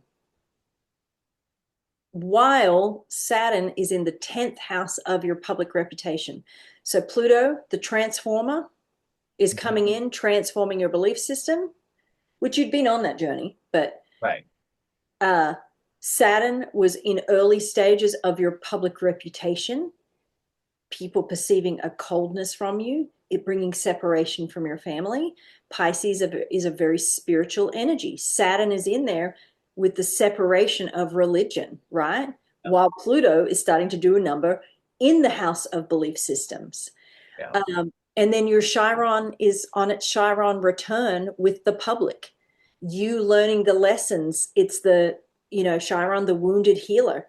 So you've had all of these, and the guru is out here. You're literally, remember, this is it's also the house of social media, by the way, the 11th Yeah. house, Yeah. and the house of large audiences. The guru, we are our own guru at the end of the day. We've been taught to seek this person out here to be our guru and this person and look to that man and look to Jesus and look to everybody else and we self-abandon. So you as your guru is out here in the public on TikTok sharing your journey and it's creating separation with people within you. Saturn going through the 10th house at this point in your life it was tough, but you needed to do it. All the while Pluto is transforming all of this, right? So and you had had there been some sort of mental health struggle for you personally, sort of throughout 2022 and 2023 at all? Yeah, I mean, it's almost like that's all the Like personal growth even stuff and leading up to that, going yeah. yeah, and I was going through having a really good counselor doing NET therapy, and so a lot of that there was just a lot of growth through all Good. of the years. Yeah, Okay, massive growth. that's good. Okay, so that was your eclipses. You see this guy here? Yeah, When the eclipses go through the 12th and the 6th house, now it's going to be different for everybody because if you're not on a self-help healing journey, this is going to make people isolate themselves in a not good way. They're going to feel isolated, alone, they're going to be hurting. But the 12th house, remember, is therapy. It's therapy and spiritual practices are very much 12th house and 8th house because this is where we do our deepest transformation. So you had the eclipses going through this area for 18 months leading up to all of this getting on TikTok, right? yeah, So yeah. putting in all the work. And I say mental health, the good thing is you were dealing with all these issues in therapy because the South Node was going through the 6th house of mental health. Wow. So, but you were addressing it Yeah. because you were going towards your North Node. And what's interesting is the North Node would have hit on your moon. I can tell you exactly when. And maybe that'll spark oh yeah, I remember that might have triggered something. So this is, let me go back to the first time I hit it. No, I didn't. I just did it during that one time. So we're getting close to it. Like this is October of 2022, October and November. Does anything spark for you? I Is this mean, church? that's basically coming out of post-COVID, right? Yeah, we're 2 years post-COVID. Or no, 2021 was COVID. So this is the end of 2022. So that would have been May of 2022 was massive, like work near blow up. Um, that was stressful, and What then about coming into what about that. Thanksgiving of 2022? Has anything kind of come up for you around that period of time? Not on Thanksgiving per se, but just around that period of time? It's Might have just been this, internal. huh? It might have been internal, to be honest with you. Yeah, it easily could have been. And then my wife will probably sit through this recording and she'll go, "Honey, do you remember this when Right. that?" Well, the reason I say internal is because the 12th house is the subconscious mind. Yeah. You know, your moon is in there, your moon is your desires. You're already going through this. Look, Saturn was going through the ninth house of churches, religion, right? So it That, probably, that might have been when I really decided to double down on the therapy. I'm not even sure if we started seeing Pam how much before that. So that's probably around that when I was like really like I've got to really start dealing with this. yeah, I would imagine so because all of my friends that are Scorpio risings have all been going through this transit, and all of them have done several things. They've all traveled overseas, and they've all been like doing ayahuasca. They've all been dealing with their subconscious mind, doing all the different things, going back into therapy is very 12th house type things, right? So anyway, that's what you were going through at that time in 2022. So let's talk about now. Um, the the struggle with the career stuff has probably been intensified, I would imagine, over the last couple of years. Yeah, Frustration, lots of it. Yep. that's a Saturn thing. Um, but Concussion sort of really the concussion really just made working hard. yeah, I'm sure. Um, okay, I'm going to scoot forward on this because we're going to have a look at some things. Is that not working? Go sit down.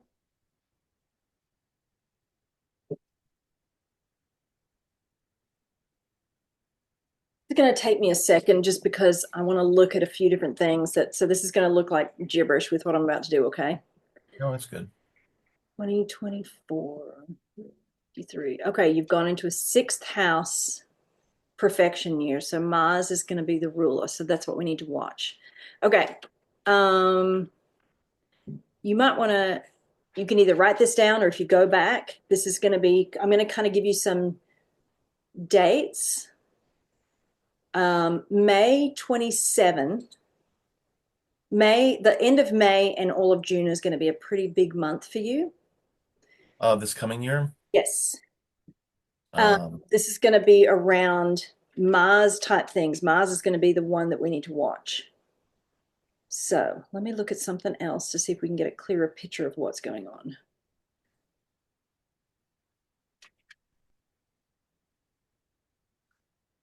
Oh, so interesting. Okay. What a spirit.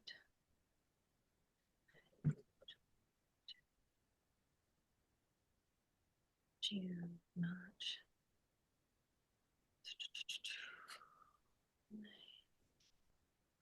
Hmm. May 9th of 2025. I would write that date down as well. This okay. can be either something around siblings or communication. Now, that's just a day as well, by the way. That's not a like a big month, like a big thing, but just write down that and just keep an eye on it. See what happens. And so you said around siblings. Yeah, it could be siblings, because it is the ruler of the house that rules siblings. Let's do this also. We'll see what's kind of going on at that particular date.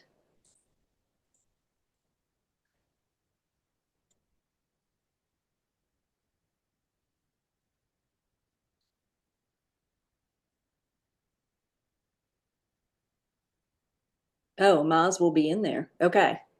So I would suspect that it's probably going to have something to do with your siblings because Mars will be in there. Mars rules your sixth house of, your day-to-day routine. It could be linked to some sort of communication to do with your job.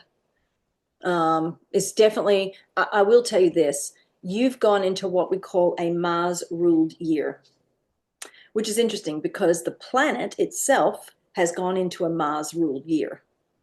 So this is a big year for everybody. In fact, you can already see Donald Trump whipping out his Mars energy by, Mhm. all these executive orders that he's doing. Mars rules cutting things off. It's passion, anger, fire. When Mars is in the third house, here are some topics that you've got to be careful with. Careful with your siblings. Careful with your vehicles. Careful with your communication. Those three things are imperative. I say siblings, it can also be, I don't know if you have anything to do with your aunts and your uncles, but that area rules it. But a lot of times people, it's more linked to people that are with us sort of on a regular basis, even though I know you have some separation with your siblings. But now, this little thing that I'm looking at with that date right here, when you see the asterisk next to it, it's a letting go. They call that a loosening of the bonds. So it could be you making a decision internally. It could be your siblings making a decision internally. Something is going to be let go of around that time. I'm going to look at one more thing. That's a lot of spirit. Let's go to a lot of fortune. Okay.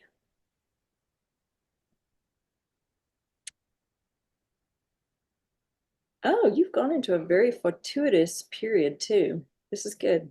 Okay, this is the career thing. This started in October of 2023. That's when I had the accident. That's what? That's when I had the accident. Yeah, that's right. There's something around, well, okay, but did anything happen financially with your Me, work?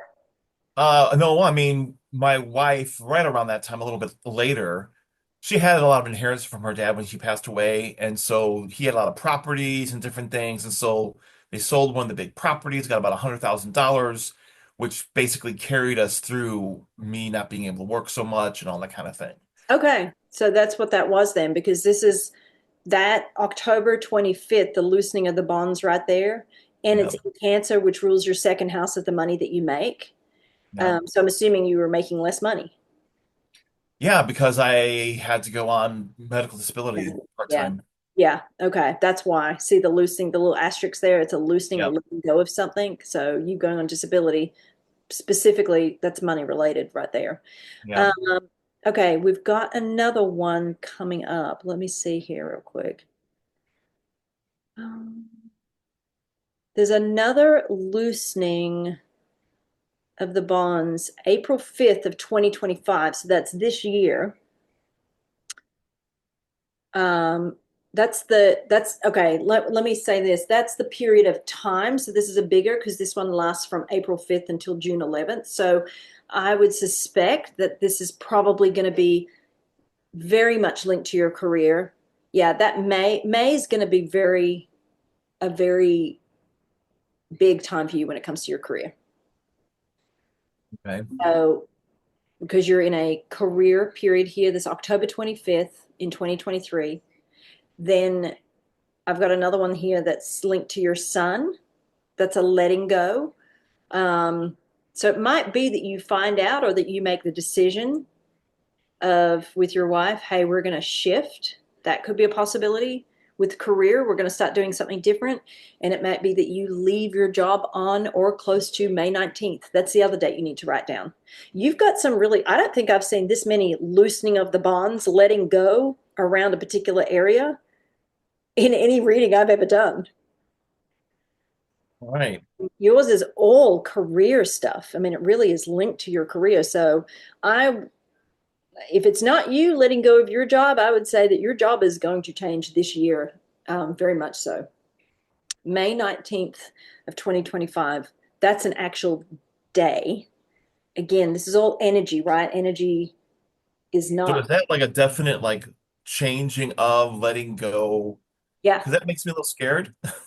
Well, yeah, I mean, it is all, everything here is linked to your career, but this is where you need your meditation practice Yeah. so that you don't have fear because what you need is guidance. And I want to give you, I want to tell you something. This is different than career. This is about my children. Okay. But I'm going to tell you the story as to why meditation and dealing with fear around the unknown and uncertainty, um, is so important. So my children were alienated from me, physically alienated. They were psychologically alienated from me for years. And then in 2021, April of 2021, while I was overseas, my ex-husband had them come over to my house. I had no idea that this was happening. There was no forewarning. And he physically alienated. The only reason I knew anything was going on is because I have cameras out the front of my house, and the cameras at midday during the middle of school are going off. And I'm in Mexico. And so I look at my thing and I see the kids are taking bags and boxes of stuff out of my house. Um, And I am devastated. It was sneaky, it was underhanded, all the things. And this is a Christian, right? Doing this. yep. But he had been doing it the minute I moved. I mean, the minute our divorce started, he told our children, Mommy listens to Satan. We need to pray for Mommy. So that's who I'm dealing with, right? So it's been Yep. Yep. 14 years of bullshit. Yep. Okay.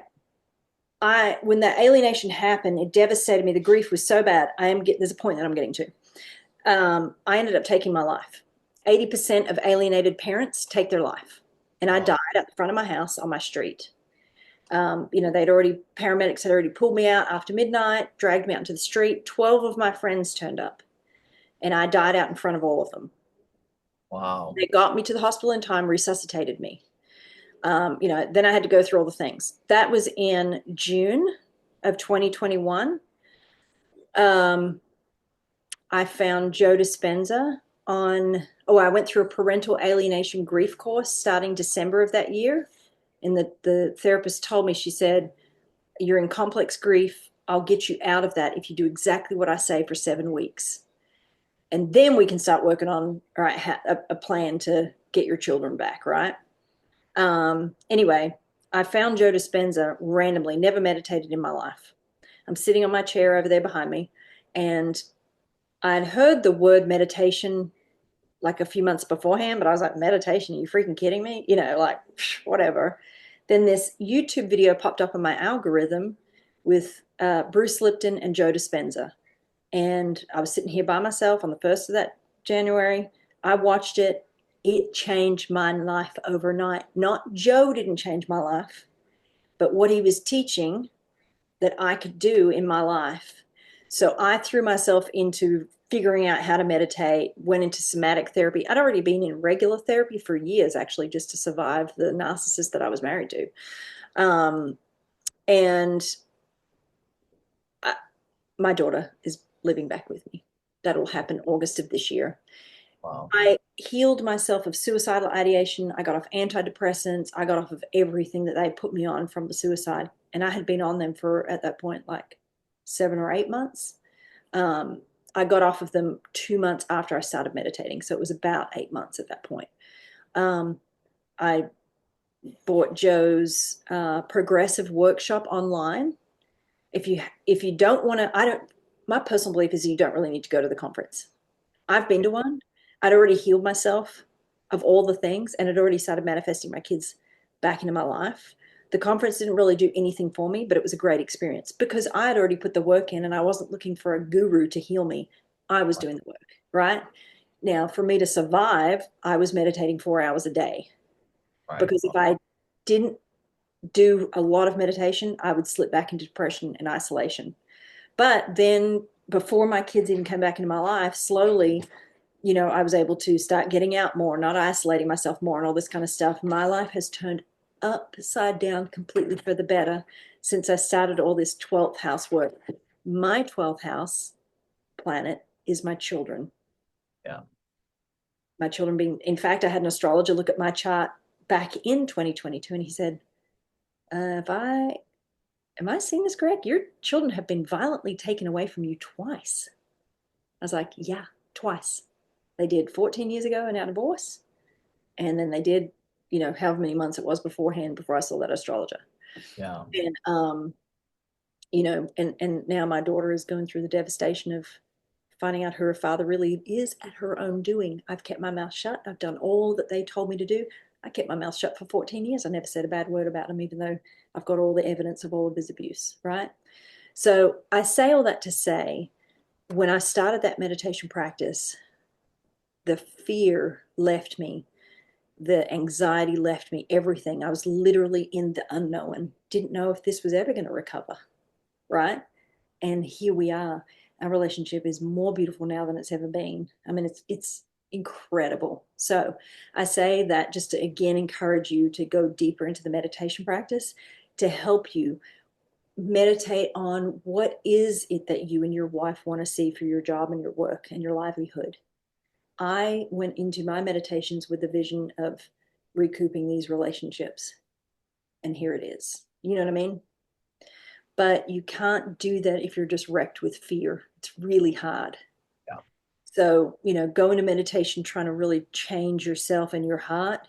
And then with a picture of what you guys want to manifest. I hate using those words because they're such buzzwords these days, manifestation. But I can say it truly. I'm not trying to manifest $1 million. There's a lot of those people out there. They're like, oh, manifest, manifest, manifest. It's not. I'm here for relationships and for healing and all that kind of stuff. And that's happening, right? So I would Yeah. almost see it as like, hey, we're being given the right timing to do what Yeah. it is that we've wanted to do. Instead of looking at it as fear, start using this time between now and the middle of the year for you and your wife to really sit down, put pen to paper. Let's start writing down exactly what our dreams are. Because the energy is going to be here for us to, if we get this all lined up, that we can make this happen finally. That's Yeah. how you need to view it versus, I can't tell you if your job's going to let you go. You know what I mean? Yeah. Yeah. But what I can tell you is that the Yeah. energy is there for your job to change. Let it be your doing if that's what you want.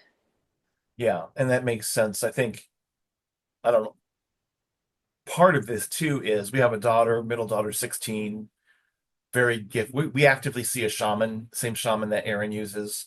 And she's been very helpful as well in doing a lot of this work. So we know that our middle daughter has got a lot of gifts for Broadway and theater and performance, Mhm. a lot of validation of that of people in the industry. But she's also had this concussion, is going through her own journey at the same time, right? Um, and so that's a big part of our mind is like feeling like New York and for her helping her transition into that Mhm. as well. But that is tied it directly into me and what am I going to do and Yeah, financially and you know what I mean? So that's a part of this too. So that's still within a window where like that plays into what we want to do, you sure. know, Yeah, um, and how that also helps my other kids. So it's all just interesting. yeah. So, all right. Well, the way I'm looking at this is if you want the change of job to come to step into your guys's, the money making thing for whatever it is that you guys want to make the money in, that the opportunity is going to be there for you. Yeah. So that's how I would kind of look at that. Let me look at just one more thing. Yeah, see that May period. May is definitely the banger. There's definitely a heightened energy for May. Um, yeah, I just, it's just all there. So you're in a Mars ruled year. So that is becoming passionate about, you know, whatever it is that you want to do, especially in conjunction with all this other career stuff. Let's look at your solar return real quick. If you're in a Mars Aries 11th house year, let's see if we can tell from that. Current. Oh, yeah. Okay. So you're in, like I said, a Mars ruled year. This is your solar return. So basically, it's almost like layering the energy of the year on top of your natal chart to see how it's going to play out. So it sort of Yeah. changes the direction of your chart. This is where all the planets were on your birthday, this last birthday. So Okay. you are essentially becoming an Aries rising. An Aries rising is somebody that starts things. They're motivated, they're passionate.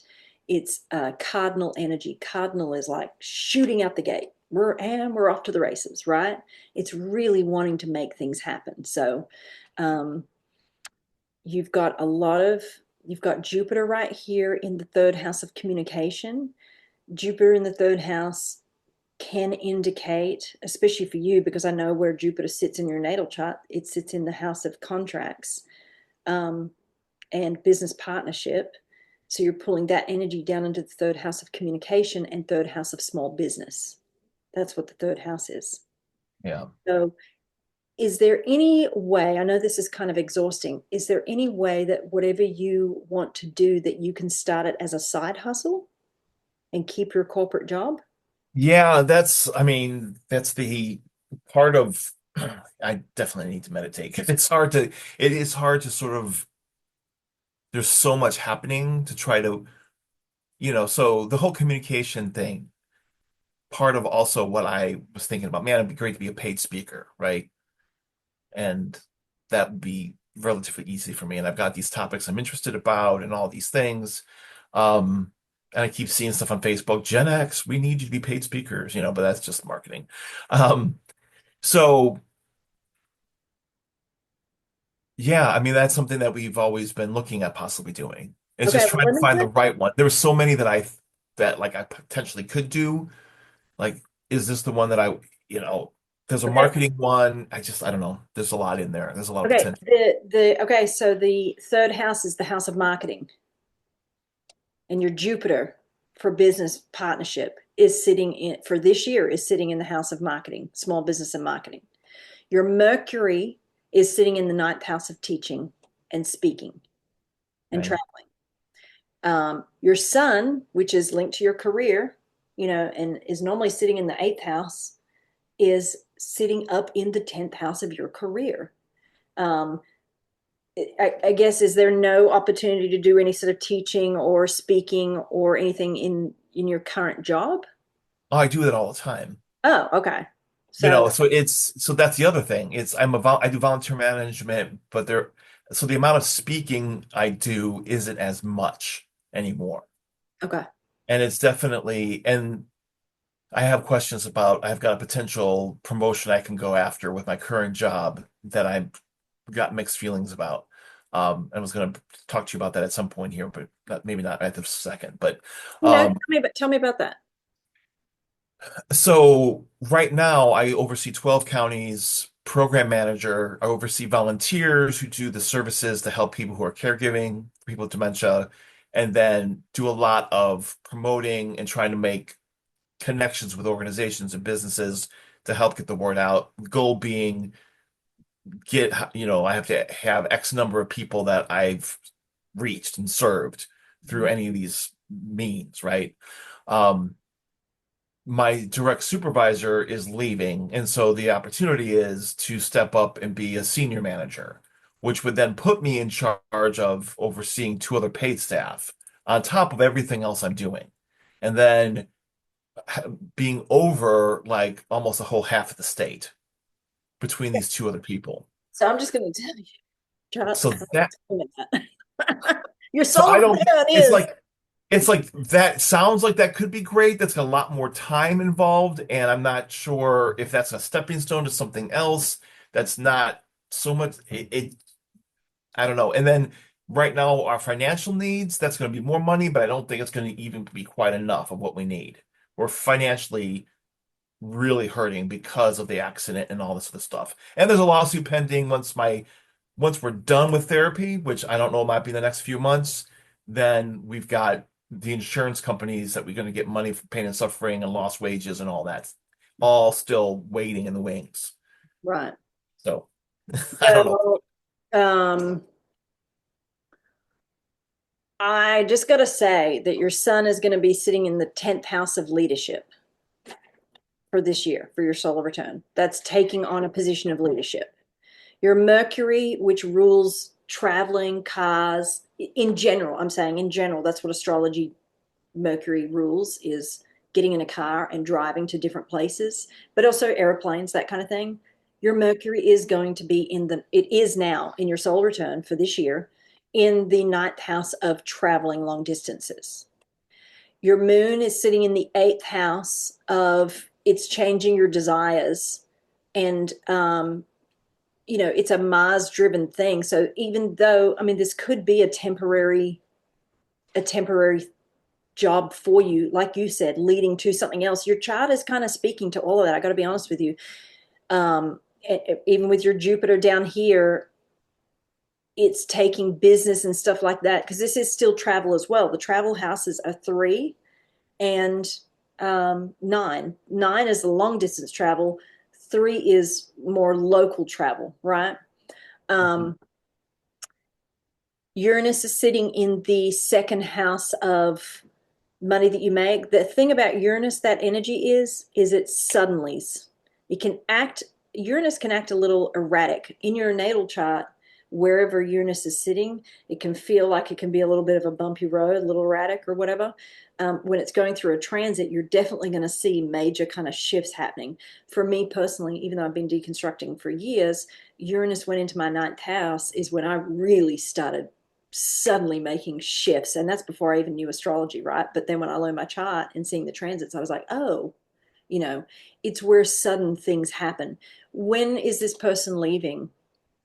In the next couple of weeks. So Let's have a it look. would, I per I found out about it. Texted you and I said we've got to figure this out. So Right. Yeah. Let me yeah. get real quick. But then like May, that would be ideal even for our daughter. If moving to New York was going to be a thing, she's got a community college course she's working on. We want her to get, you know what I mean? So it's like, you Oh, know, oh, you just said that about your daughter? Look at this. Um, that's interesting you said that because I didn't tell you where Mars was sitting in your solar return chart. This yeah, kind of makes sense. Mars is sitting in your fifth house of children, and it is in retrograde. So, but when Mars is there, remember Mars brings a severing. So that could be your child leaving and going off to New York. right. We don't want her to leave on her own. Right. She's But I'm 16, saying that there's a, but but then, she's but leaving that, the family home. Do you know what I'm saying? but then also like we were going to go, our desire was to go with her. Right. And maybe that could be. So I also like I've been toying with the idea, man. I want maybe I should do some voice acting. There's a part of me that's always sort of had that fun desire, but never gave myself the permission to do that. Yeah. And New York was also a great place for voice acting and making money doing that. You Okay, know what I well, mean? And yes. so there's like all these popping possibilities. And then if I take this other job at the Alzheimer's, that's going to really eat up more of my time. But is it worth the experience and what I might gain from it? Um, there's just so much, you know. Yeah. And then if we left to New York, then we would leave our one daughter here, and she's a midwife. She's 21. She's studying to be a midwife. Um, and so if we went to New York, that would sever us from her, and she would be staying here. Well, there definitely is a the moving and career change energy is in your career house and home life. Whenever I see the eclipses going through here, 90% of the time it's people moving. In Yeah, fact, even when I got an astrology reading years ago, when I was telling you about, I went to that astrologer and said, "Tell me when this alienation is going to end." His words to me were, he's like, "Oh, he's like, your daughter is going to be having the eclipses going through her fourth house and 10th house in 2024. She's going to move back home with you." wow. Because the eclipses change jobs and change, a lot of times change locations, houses. If it's not that they change location, but they did change jobs, they're usually renovating their house. I Yeah, mean, we it's usually, just bought a house and moved into this house, and because we had to, because our rental was being sold, and this was a financial stretch to get into this. So it's just like there's like so much going on. yeah. Well, like I said, you're in a Mars ruled year. Mars rules your 11th house of the collective. That's changing. And that's also in your solar return. You're ruled by Mars because your solar return, you're all of a sudden Aries rising. That is starting something new. That's cardinal energy, right? Yeah. Um, so the eclipses, let me see if I can, let's have a look here. There is a total lunar eclipse on March 14th. Let's see. This is March 14th. I just want to see if it's hitting on anything specifically for you. Okay. Where is he's down there?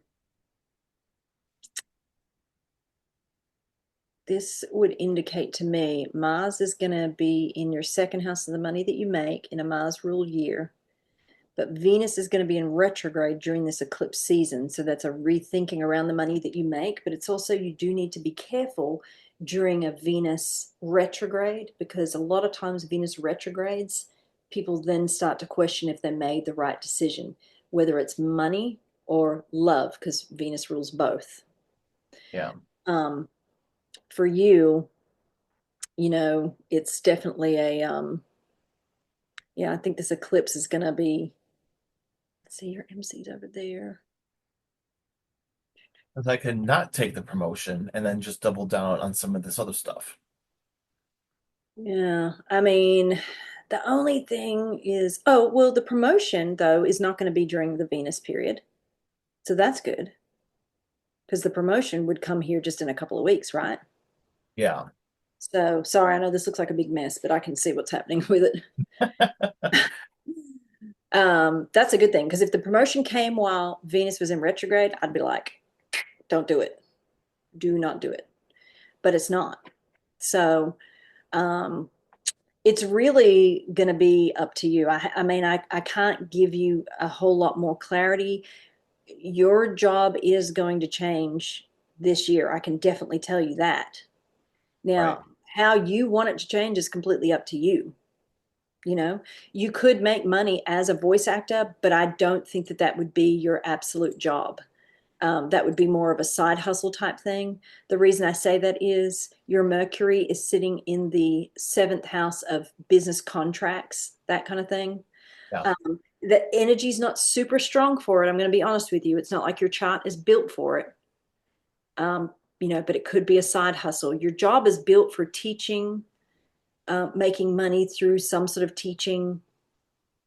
It's kind of up to you of how you want to do So it. like voice, but if it was not teaching, but paid speaker.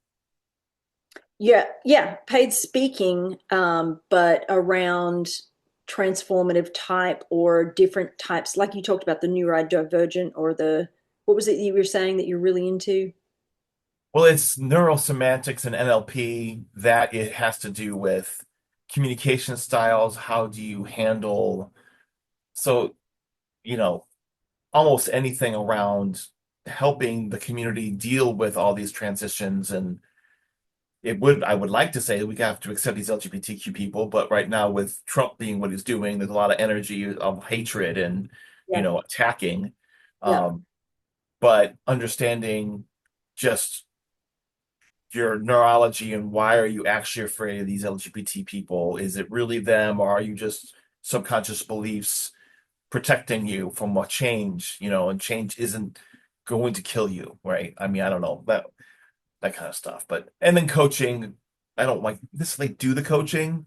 I like the neurosemantics and how do you change yourself and change your thinking and understand how you think and how you perceive things. You know what?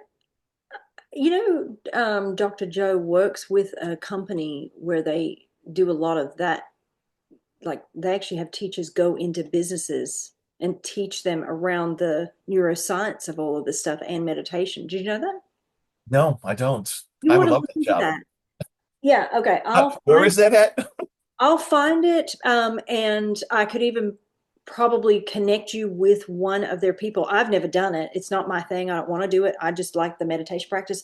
But they literally have, he has some sort of program. A friend of mine has gone through it and does do it. I don't think he does it full time. Um, so because that might be up your alley. Because when I look at your sun and your Venus in particular, your sun is linked to your career and it is going into corporations. Capricorn rules corporations, banks, it's government institutions. So, even the nonprofit, yeah, it's nonprofit, but it's still government regulated type Yeah, stuff, right? That's yeah, why you're working for a nonprofit.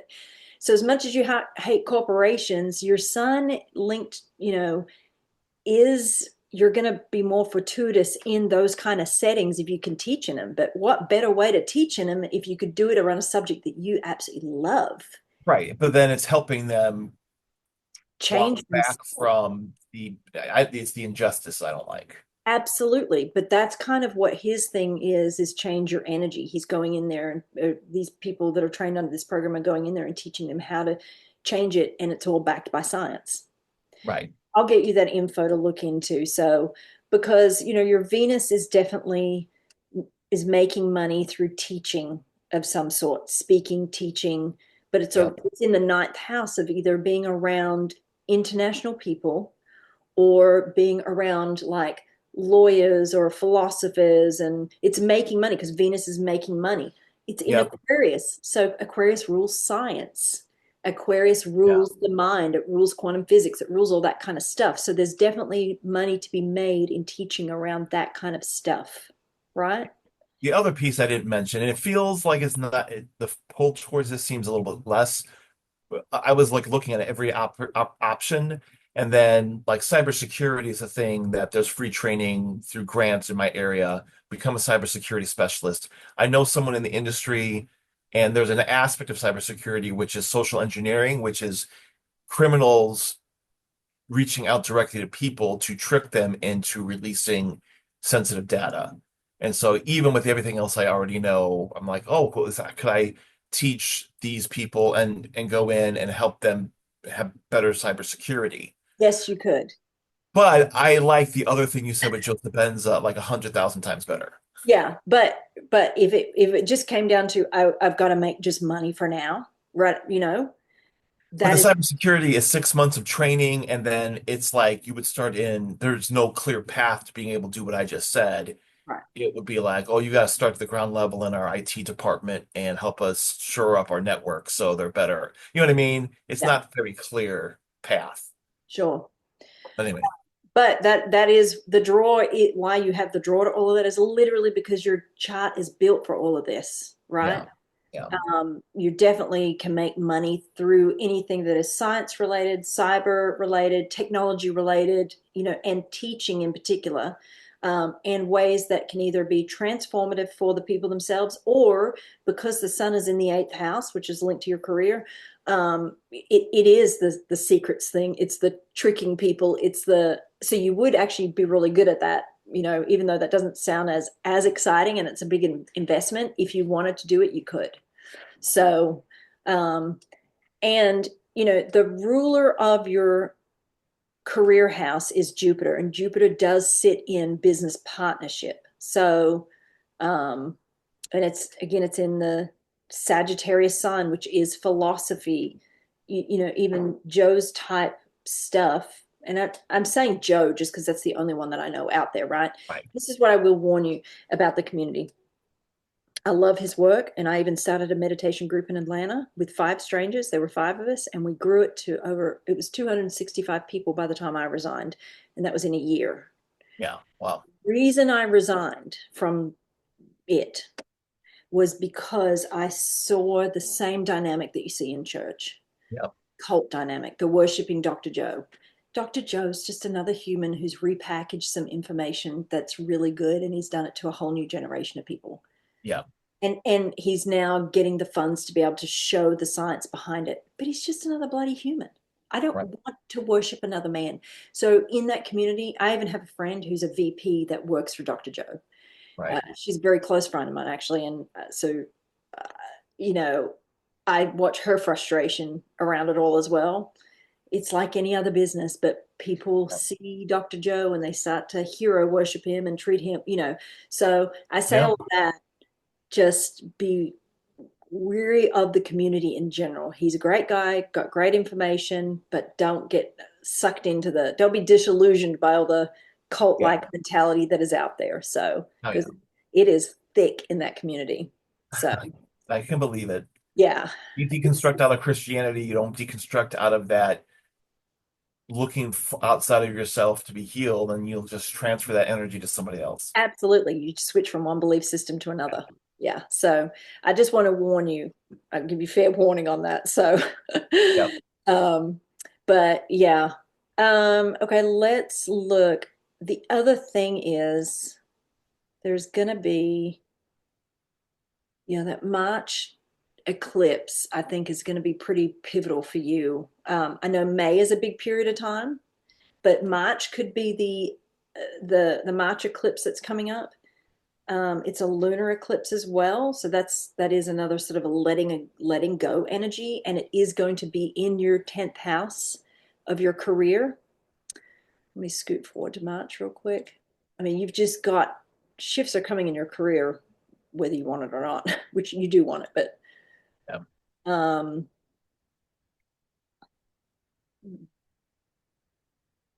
I think for you, it's just finding the right thing that you want. So, where's the moon? There it is. There, it's gonna be a lunar eclipse. So, almost. I won't go down to the hours. It's going to be on the March 14th, basically. So this is going to be a big one for you. Um, again, I just caution you on this eclipse, though, in making decisions, because I'm not talking about that promotion. If you take that promotion, that's good because Venus will not be in retrograde. Right. If you make a decision during this eclipse season when Venus is in retrograde, and I can give you the dates that Venus is going to be in retrograde. It only happens every 2 years and it happens in a different sign every time. I just see a lot of people regret the decisions that they make around money or love. In fact, I can tell you because I've been single for 14 years. Every time I was in this long term relationship, any of the time when I got together with him, Venus was in retrograde. Every time I broke up with him, Venus was in retrograde. Okay. So Venus went in retrograde 2 years ago. The amount of celebrities that broke up over that 4 month period was mind blowing. I say I watch this stuff because of astrology. I hate the news. I hate celebrities. I hate celebrity culture, but I study it all because of the watching the cycles of the planet. So here is when you don't want to actually make a decision. I'm going to give you the dates. You need to be very careful. I mean, you could make a decision, but just make sure it's the decision you really want to make because you just don't want to regret it. March 1st, and I believe that the last day will be April 15th. But let me just double check that real That's a quick. real tight window from then May and things are going to happen. Yeah, That's funny. Okay. it is, it's just a real, got to be careful period of time. Okay, comes out of retrograde. Yeah, until April 13th. Just make sure if you do, it's like, people talk about Mercury retrograde. It really is a thing, but it only affects certain people. It doesn't affect everybody. It only affects certain people based on what's happening in their chart, right? Hmm. Um, Mercury rules signing contracts. It's a lot of times Mercury retrograde partners do come back because they start talking. They want to start texting and communicating, you know? Yep. So So but this is something for me. So with my daughter, how does that intersect? That's not necessarily for her. If she gets like April 1st, someone says, "Hey, we want to sign you to be in our, we'll be your agent." Um, she would need to be because it careful. impacts us and what we're going to do, because we would Yeah, then want to move to New York.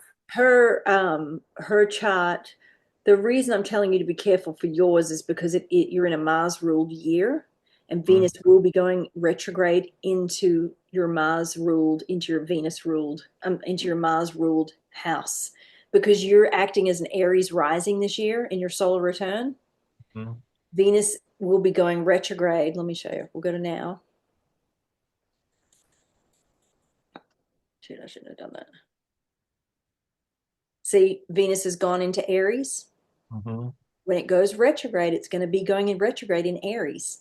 Your solar return, you are going to be and it's in your career house as well. You see, it's retrograding back into your career house.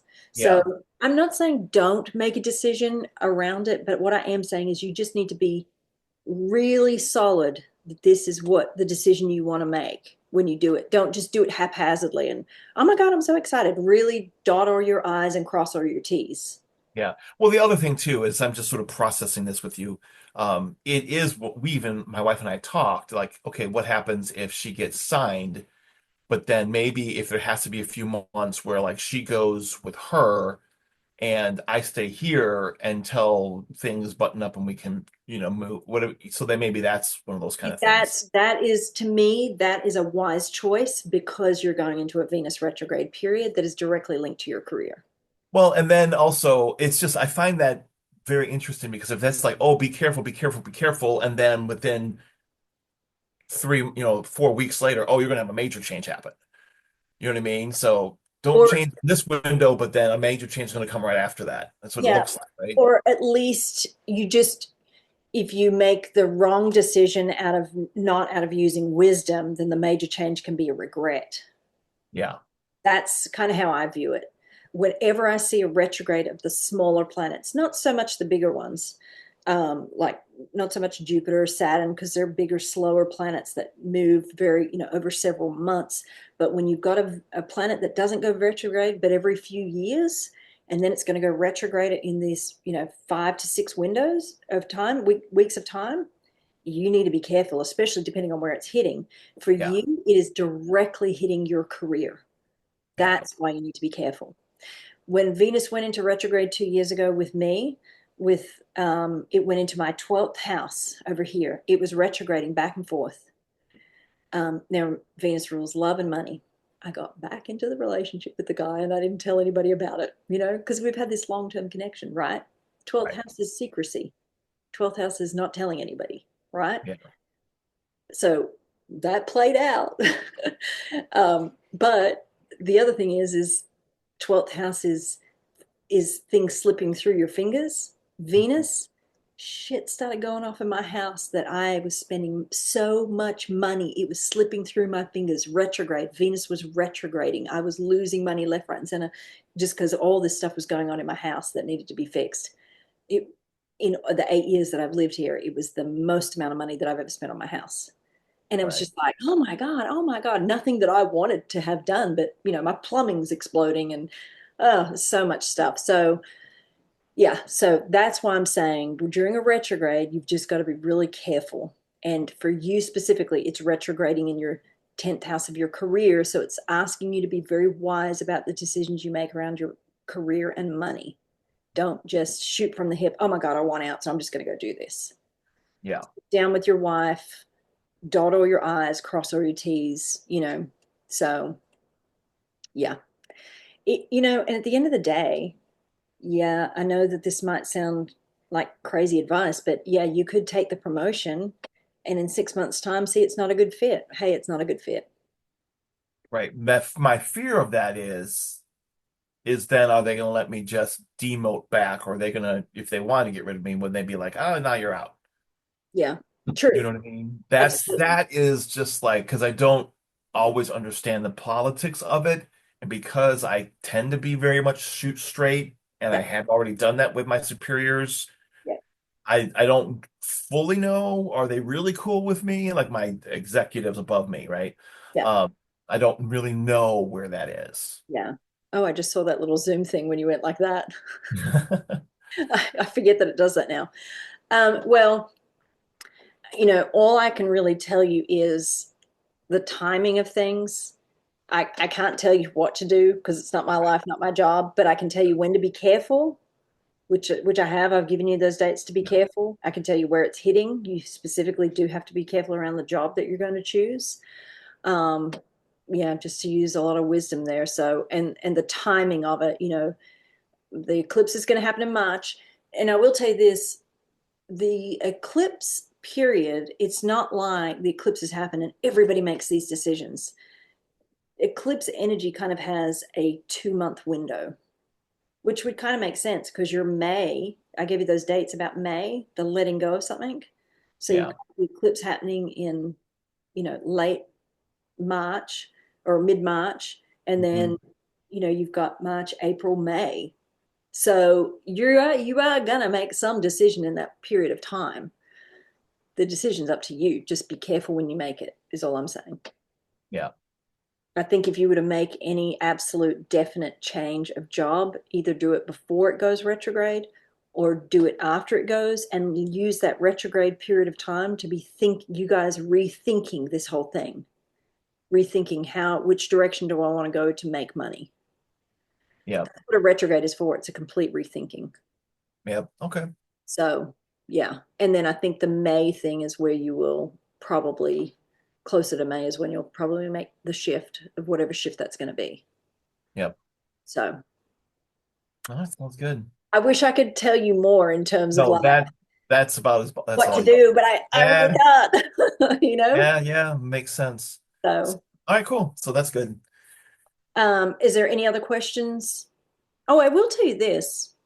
You are in a very you do have a good energy in the first house of you. When Jupiter is going through here, it's like an area of where we're protected, an area where there's a boost and an opportunity, right? So, for example, I'm a Gemini, so I've got Gemini Sun, Moon, and Mercury, and it all sits up in the 10th house of career, leadership, all that kind of stuff. The eclipses have been going through my second house of the money you make and eighth house of money from other people, right? Which my ex-husband started paying child support all of a sudden for the first time in 14 years. That's definitely an eclipse happening in the eighth house. Right. But I got a little worried because my eclipse point was going the south node, the loss was going through the second house of the money that I made. And so I was thinking, oh God, am I going to lose my job? That's literally Right. what I thought. But no, because my Jupiter sits up in my career house, protecting me, giving me opportunities. So I ended up getting a raise. There was no loss of money. If anything, my job kind of, the amount of work I was doing slowed down. It wasn't as frantic. But here's Jupiter in my 10th house of the career giving me opportunities to make money in other ways, even though I've kept the same money in my job. My point being is you've got it in the first house of you. So this is good energy for you, people being attracted to you, opportunities coming your way, you also having wisdom for yourself. Jupiter is the guru. So again, do that meditation practice, really make a routine of it because it's really with Jupiter in the first house of you, that's really good energy for you. You being the guru, you having the insight and the wisdom on the right steps to take. This is a really good, and by the way, the summer of this year, Jupiter will be in the second house of the money that you make. That's really good, Yeah. like really good. So just use wisdom, be calm, don't do any shoot from the hip decisions. And, I think that's the biggest thing for you is just to do this with all due diligence. And then by the time Jupiter starts going through your second house for a year, that's going to be good for money. So, Okay. all right. I hope that gives you some hope. I think, yeah, it does. Yeah, So if good. my wife was sitting here through this, she would have 100 more questions because she sees things I can't see. Well, and But I'll tell you something else. The other thing, you see Pluto right here, mhm. it's going over your North Node and it's going to go over your Venus too. That is transforming your money. This is great because Jupiter will be in their second house of the money that you make. Venus rules our money. So while Pluto's transforming your money and transforming your North Node, the direction of your life you're going in, Jupiter will be in your second house from this summer on forward. So you've got a lot of great energy in there. Good. So and particularly, actually, I'm going to give you a time frame real quick. I won't keep you too much longer, but I want to give you a little bit of a time frame. I'll take as much time. I'll take as much as you give. Okay. When Jupiter is in here, this is at the end of June of this year.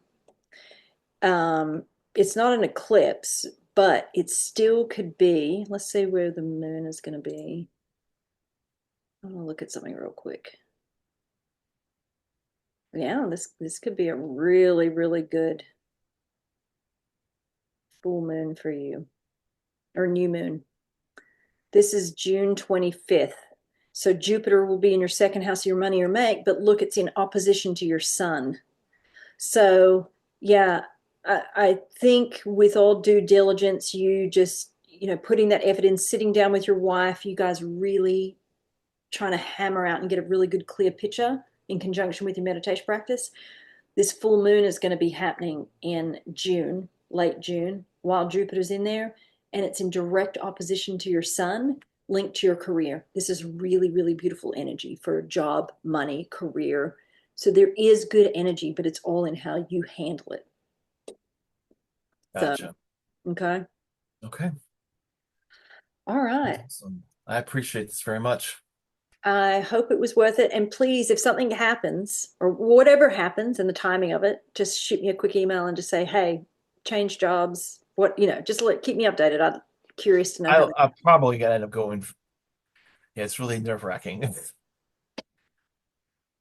I say maybe I'll go for the promotion, but it might be one of those things that I've railed against corporate so long that I almost felt like I almost have to go through it. I have to sort of step up and step into it a little bit more.